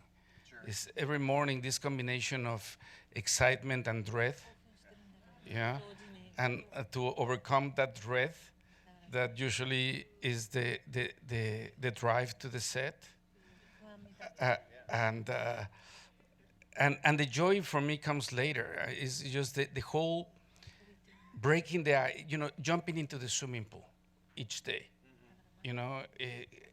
that is the part that is tough. Once that you jumped, then you can keep on swimming all day long. But it's just that process at the beginning that's always kind of just to get rid of that feeling of dread. Nadine. Yeah, I mean, I think I feel the same. This knot in your stomach that you were talking about. It's just every single day when you wake up at 5, panic attack. You don't know what will your day look like. Especially in this film, because it was a very risky adventure. The fact that none of the actors had papers. Almost all of them were illegal in the country. And waking up every day thinking, what's going to happen? Are they going to be deported? Are they going to be arrested? Are they going to show up? Maybe they change their minds and they don't come. And it was a very risky adventure, the whole thing. So you sort of, the fact that we were scared for Zayn the whole time. Every time he would go back to his life, I was all the time thinking. Because I see how difficult and how violent these kids are. You always think, he's on the verge of dying every day. He's in danger every day of his life. So it was always like that the whole time. And it was also, of course, a question of money. We started with no money. And my husband decided to produce the film. And he didn't have any experience producing. He's a music composer, and apart from the fact that he had to do this whole amazing score, he had to produce the film at the same time, and it was a very, very, very difficult task for him. When we started shooting, he didn't even know what was the difference between executive producer and a line producer and a co-producer. So it was very tough. Sometimes I would wake up in the middle of the night, and he's just wide awake, and I was like, and he's just panicking. So Khalid, what's happening? I need to pay the crew tomorrow and I don't have any money. Wow. And so he ended up putting our house on mortgage without even telling me in order to continue this whole thing. And life kept sending us, guardian angels the whole time, people who would just enter into the adventure and helping us out from here and there. And we ended up finishing the film. We started it not knowing when we were going to stop, when we were going to finish shooting. And so you need to just have this faith that keeps you going. And my executive producer who was here, Pierre Sarraf and Marianne Catra, who was just like, they were just letting this adventure be and happen. I'm sure they were very much scared the whole time, but didn't really show it because there was something that was really pushing us into doing that whole thing. And we finished, and we're here now. I just can't believe I'm sitting next to this guy. Big guy, very large fella. Yeah. Pavel, what was the hardest thing for you to accomplish? Well, but generally listening to this, you realize that all interesting things are usually very close to disaster. Yes. They're all on the brink, no? And we all feel when we make our films that work that there's some guardian angel, because actually it goes against all logic what you're doing, and it could go horribly wrong. And I've noticed that all films that I've made that kind of worked were always on the brink of disaster. Well, that's just general introduction. Yeah. No, but everything was a problem, like, sure. Trying to combine image with performance, right. And how do you make an actress float down the river singing, not drowning, and in the right light, where the light is just at the right angle, and you have one, maybe 2 takes. Or, that final scene on the bench, how it has to be magical, it has a great location, everything, and we have to wait for the light just to be in the right place, and suddenly the wind machine screws up, you know. And you know, oh, because we forget the wind machine. No, we need that little bit of wind to come through, but then we're losing the light, and the actors are getting nervous, you know. There's permanent brinksmanship, you know. Sure. But generally, you know, when you try to combine the performance with image, with you know, all in one, it's always a tightrope, you know. So that's why I tend to do quite a few takes, you know, in order to achieve something that seems accidental and beautiful, but actually it's sort of scientifically arrived at. I want to ask you guys the visual question that I asked you, and I thought I already asked. I mean, all your films are just they look so they're visual feasts, but they range from documentary style to widescreen spectacle to black and white, even different aspect ratios. I'll actually stick with you, Pavel. I'm sure you've had to answer this 1,000 times, but what made you choose to shoot Cold War in black and white in that aspect ratio? I know. I have to find a new answer to that. I know. It's your last time you have to answer it. I just thought it was the right thing to do. No, but okay. But in order to say a bit more, I thought it was very good to limit the field of vision when I needed to limit it. It's very good for portraits, and faces were important in this. The aspect ratio. Right. Black and white, because Poland wasn't very colorful, let's say, in the late 40s and early 50s, and whatever colors I could have imagined, they would have not been that interesting, and I needed the film to be punchy and dramatic, and black and white actually was a better way of making it colorful and expressive. Mm-hmm. So that's that's it, more or less. In Shoplifters, what was your visual design? What was your visual plan? カメラマン、今回初めて組んだカメラマンなんですけれども、脚本というかプロットを読んでくれた段階で彼がベースはリアリズムで考えるけれども、どこかに詩を感じる光だったり色だったりっていうものを描きたい。家族、子供たちが一般的に見れば非常に、厳しい貧しい環境の中で生活を送っているけれども、そこに感じるキラキラしたものをきちんとした光と色で、捉えてみたいというふうな、アイデアが出たので、僕は全面的にそれに賛成をして、どこかおとぎ話って言うとちょっと言い過ぎかもしれませんけれども、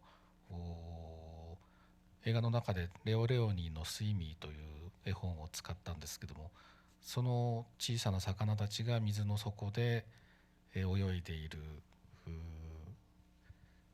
そんなイメージで、今回は家族を描いてみたいなというふうに思いました。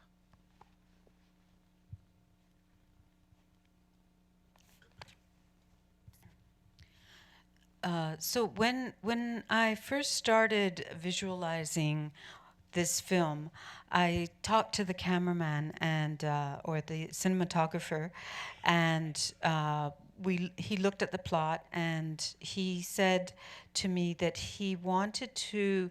He visualized this film as sort of a very realistic. So at the base is a realism. But at the same time, he wanted to make sure that he added a sense of poetry to it through the use of light and color. So the family and the children exist in a very poor and not hospitable environment. But added to that is a kind of sparkle. So the light and the color create a sparkle that lights up that poverty, almost like a fairy tale. I'm not sure I want to use the word fairy tale, but there is that aspect to it. So in spite of the poverty, there's the fairy tale. For example, in one scene, there's the boy talks about Swimmy, which is a book written by Leo Leone about a fish that swims at the bottom of the ocean and just sort of putters around and discovers himself. And I see the family very much like that, like fishes at the bottom of an ocean. Florian, you actually already talked a little bit about your collaboration with Caleb. Mm-hmm. Yes, I mean, Caleb and I spent a lot of time since we shot in many different places, countless cities in Germany, and then also in Italy and in the Czech Republic and in Poland, actually. And wherever we went, we would always go to, also in preparation, we would go to the local museums and in a way choose many images as guiding images for each sequence. So, talk a lot about horizon lines. And then also we look through a lot of photographs, and so that since this spans 30 years of time, we would somehow, the respective eras the colors of that would be reflected in would reflect a little bit the state of photography at that given moment in time, so that it has a little bit of that feel on a subliminal level. And so you'd have in the 30s, you'd still have some of that sepia color, and then you go to a little desaturated colors later on. As we go into the West in the early 60s, you go into a clearer white also. And these were all things that we discussed with costume and production design also, so that everybody would be working along those same lines. It was, and then there was actually also one really important aspect that was one of the things that I actually learned from my editor, Patricia Rommel, who's also here, who edited all my films. And she had this really interesting thing that she always taught me from the first film onward, where she said, there should be no difference in how you conceive a cut from how you conceive a crossfade. That the things have to, you can't say, in a crossfade, you kind of expect that one image has to go so perfectly with the next one. Why do you have less of an expectation for a cut? So we really conceived it also so that the images from one scene to the next would really go together and seamlessly move from one to the next, so you have a continuous forward movement. So it played into all different aspects. And Alfonso, of course, you wound up being your own DP on this picture. What made you make that decision? How did that come about? Because Chivo bailed me out. Because of the schedule kept on extending, and it became very difficult for him to do it. And he kept on telling me, like for weeks and weeks, I didn't want to hear it. And there was a point he says, yeah, this is true, I won't be able to do it. And then is when pretty much he convinced me that I should do it. We have prepared it together all this time. So, and I have to say, I had a blast. I really enjoyed it. As I said before, in some other, at some moment, it's just, the problem was that the DP and the director, they didn't get along. They hated each other. But besides that, it was really, because if the process of the writing was going directly from memories into page, and then it was an unfiltered process of going from the page into the image. Right. The important thing here was the collaboration with Eugenio Caballero, the production designer, who's here as well,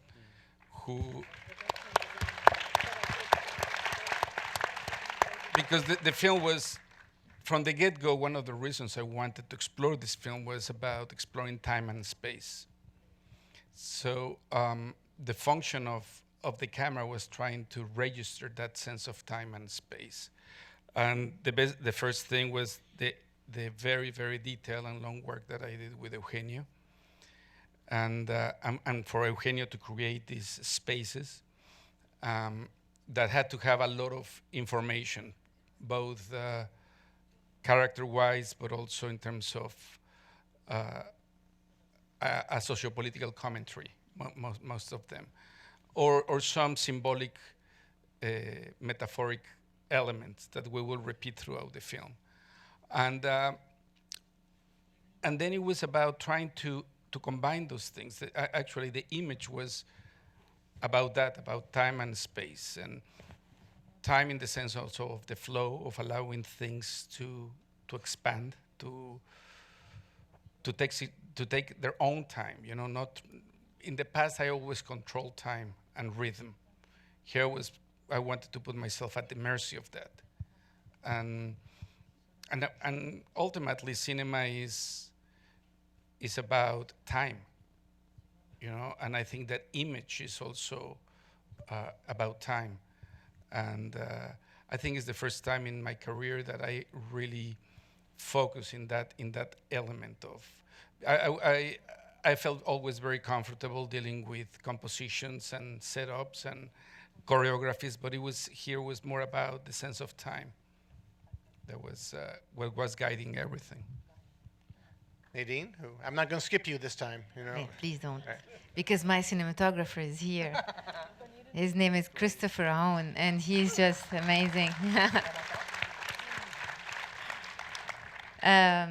You know, when we started writing this script, I was always telling everybody around me, I dream of living this film with my cinematographer, living the whole preparation with my cinematographer, and he ended up living in the apartment where we were doing all the pre-production. So I literally was living this whole adventure You're with living him. with the producer, you're living with the Producer, cinematographer. it's a family. It was really a family affair. When I say it was a real homemade film, really, because we took the first floor of the building that we live in, and it became this is where we did everything, the preparation and pre-production, post-production, music, and everything. So he was living there with my editor, actually, also.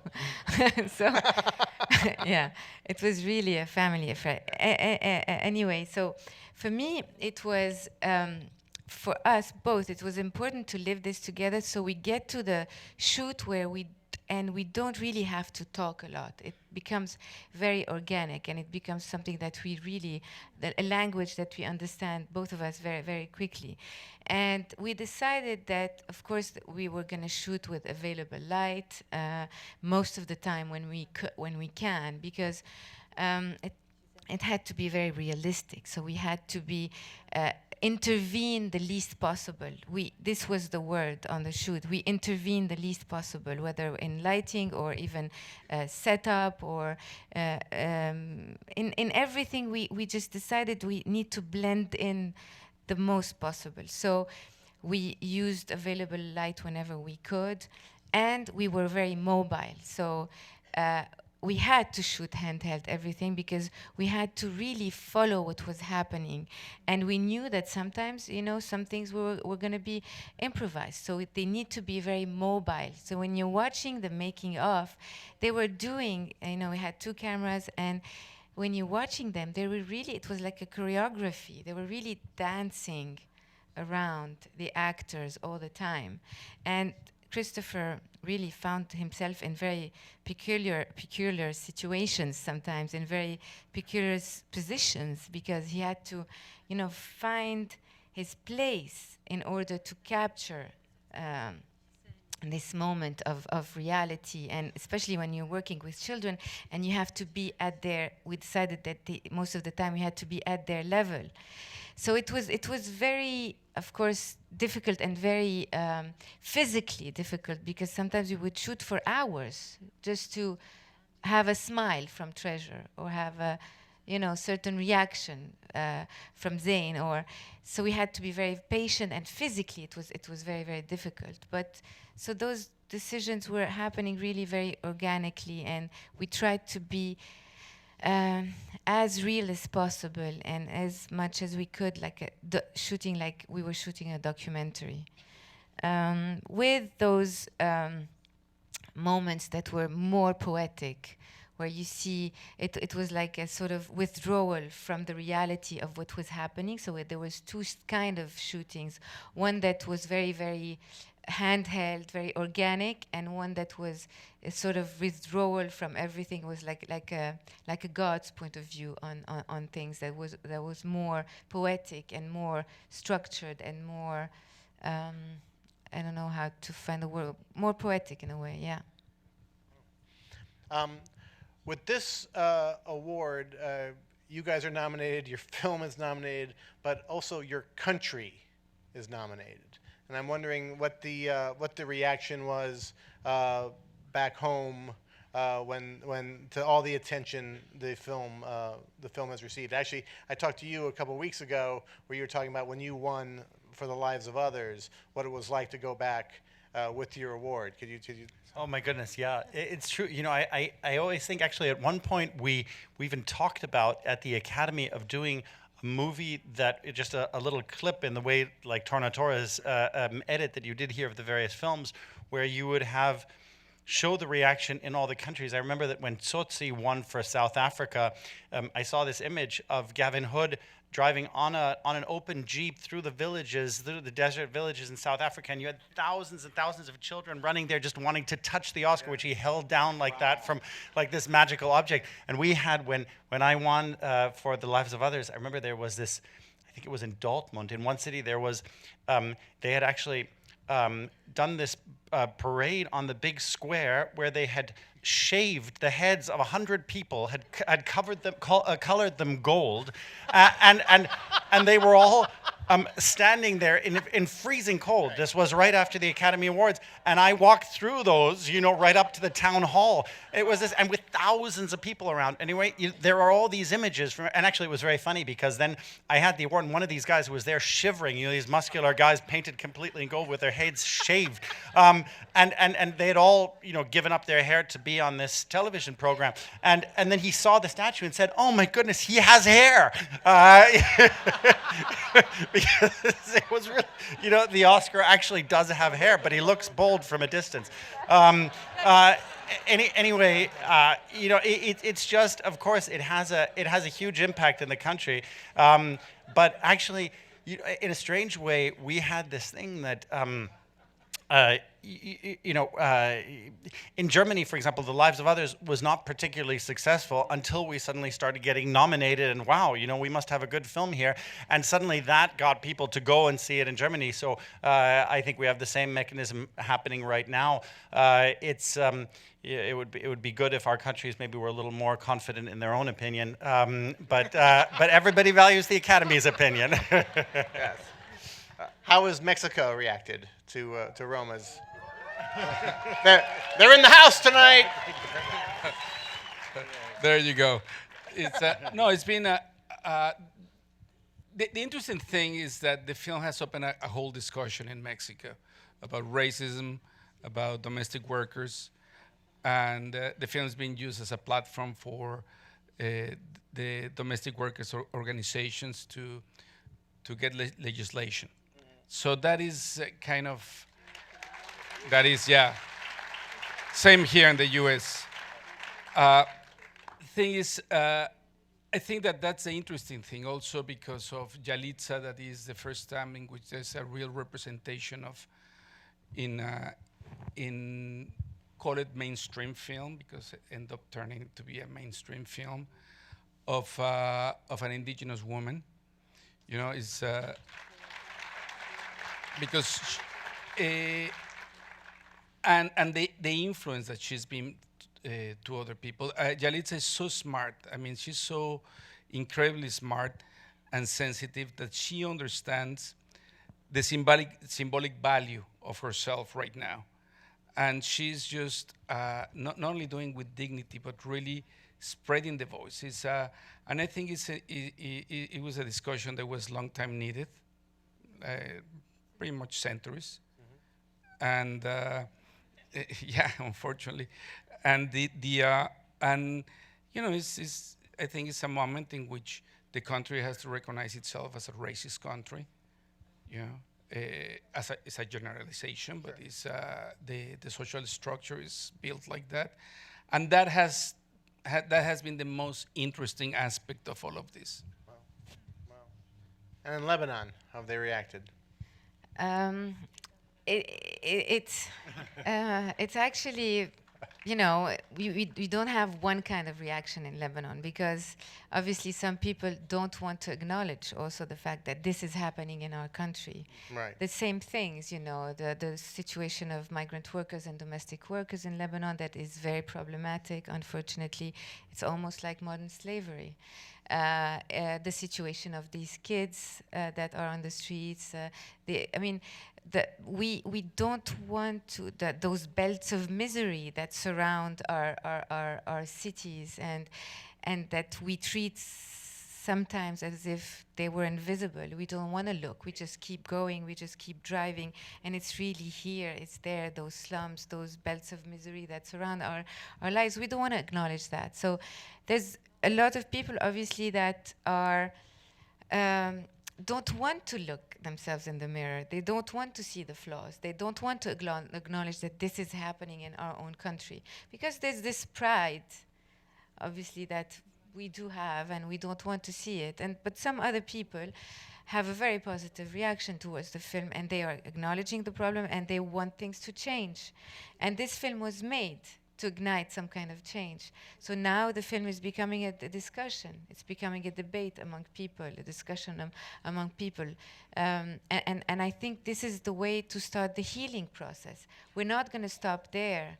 The film was intended to, also is intended to create some kind of political mobilization also, in order to, you know, to lobby for certain law changes and all that. So for me, this is what needs to be done right now, and I can see that it's starting in a way. It's starting. You see the change in people's reaction towards the film. You know, some people tell me we couldn't eat for 3 hours after the film. We couldn't. I stayed in my seat and I couldn't walk. I took the film with me and I kept thinking about it for a week. I want things to change. What can I do to change? I mean, you feel like there's a sort of change on a personal level in the people that see the film. And this is what I was looking for when I made this film. And I hope that it will, you know, ignite some kind of true change. That we're going to go back and start working on the ground with the government, with the lawyers and judges, and try to find solutions. I mean, maybe we'll never get there. Maybe we will never find any solutions, but at least we should try, at least. Yeah. And Pavel, how has Poland reacted? Actually, you're similar to him. You've won this category before. What was the reaction the first time, and how's the reaction now? It was a mixed reaction to the first to Ida. It became a political football slightly, you know, like that. The party that's now in power was then fighting an election campaign, and Ida became a kind of argument for them that it's an anti-Polish. Well, nobody had seen Ida. You know, like 110,000 people went to see it in cinemas in Poland. It was a black and white art house film that usually just slips by unnoticed. But suddenly, when it started getting noticed and winning awards, and then the Oscar, then it became a fact in the landscape. And they said, look at, you know, how, I mean, people who are now in power, look at how Poland is misrepresented by, you know, abroad by these. So the country was kind of divided. Not that anybody had seen the film much, you know, but they were deeply divided. Just arguing about it. Anyway, so mixed blessing, but you know. But then the Oscar is an Oscar, you know. In the end, it ended up in some museum in Łódź, which is a Hollywood, a main, you know, cinema city. And then there were pilgrimages to actually see the thing and to touch it, you know. So you know, it was everybody. With painted this gold? one, I don't think anyone was painted gold. Sorry? I said no one was painted gold, though. Nobody was. No bald men came painted gold. No, but they were just checking whether it's gold and you know why it was so heavy. They didn't realize that it's the bottom bit that's heavy. No, it's not the gold.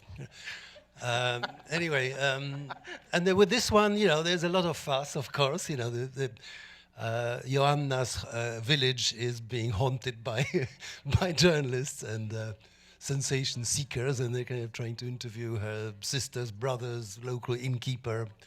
The same with the DP, Łukasz, who's this, you know, he comes from a small town up north, you know, so suddenly the local bus driver remembers how he took Łukasz to school. And, I'm staying out of it, so, you know. Yeah, so there's a little bit of folklore, you know, and the whole country is kind of living it as if it was some kind of Olympics coming up, you know, and I'm trying to... This cabron is going to win everything anyway, so like, keep calm.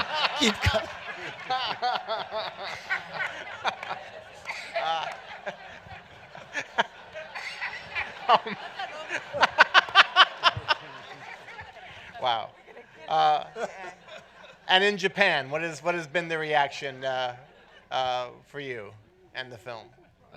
とても僕の作品の中では今までで一番たくさんのお客さんが劇場で見てくれて、どのくらいだろう、380万人ぐらいですか、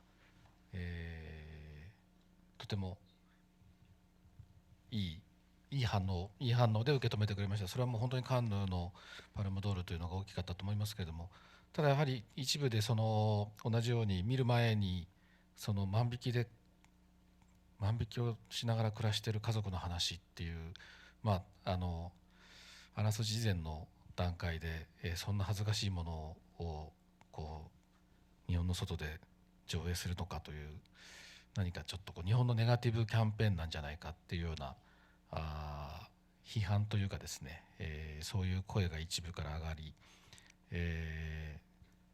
あんな家族は存在しないという声がネットとかでも僕に寄せられたりっていうことが一部ですけどもありました。だからそれはあの映画の中で家族があんなものは家族ではないと言われ、あんな家族は存在しないのだという人たちが周りにいて、彼らが経験したものを理解しようとしない、彼らを見ようとしない、存在しないものとして片付けていくっていう目線を僕は映画の中に描いたつもりなんですけれども、その目線と同じものがこの映画に対して、向けられるっていうことを経験しました。それはあまり気持ちのいいものではなかったですけれども、何かなんだろうな、一つの示唆を与えてくれたというか、もしかするとその反応も含めてこの映画が今日本で作られたことの一つの意味なのかなという、価値なのかなというふうに今前向きに捉えてます。すいません、難しい。Actually, I want to say thank you to the translator. You've done an amazing job tonight. I haven't got through this yet. So I would say for the most part, the reaction to this film in Japan has been really wonderful. We had 3.8 million people come and see the film just in Japan. I believe that certainly part of that was the Palme d'Or from Cannes Film Festival, but it has been very well received. And then there have been a few voices, often over the internet, that have said other things. So, for example, they say, there's no such thing as a family that could be kept together by shoplifting. And besides, why would you want to show that? That's shameful. You're creating a negative image of Japan. And then others would say, oh, that doesn't exist. It's all your imagination. So they just want to deny it, that such a family couldn't really exist. And so it's interesting that the viewpoint in the film itself is sort of ultimately denial, is saying that can't exist or that shouldn't exist. And that viewpoint did exist in the comments of some people, not everyone, but some people on the internet really wanted to say it doesn't exist, it's not real. And so it was very interesting that that came up. And so in a sense, the reaction was very much about not valuing what was in that film. Wow. Don't read the internet. That's really the lesson. Don't read the comments. That's really... in general, though, I think it's a great question to go out on. I really want to thank you all for your films. Thank you all for this lively discussion. Thank you. Ladies and gentlemen, the Oscar nominees for Best Foreign Film. Thank you very, very much. Thank you very much.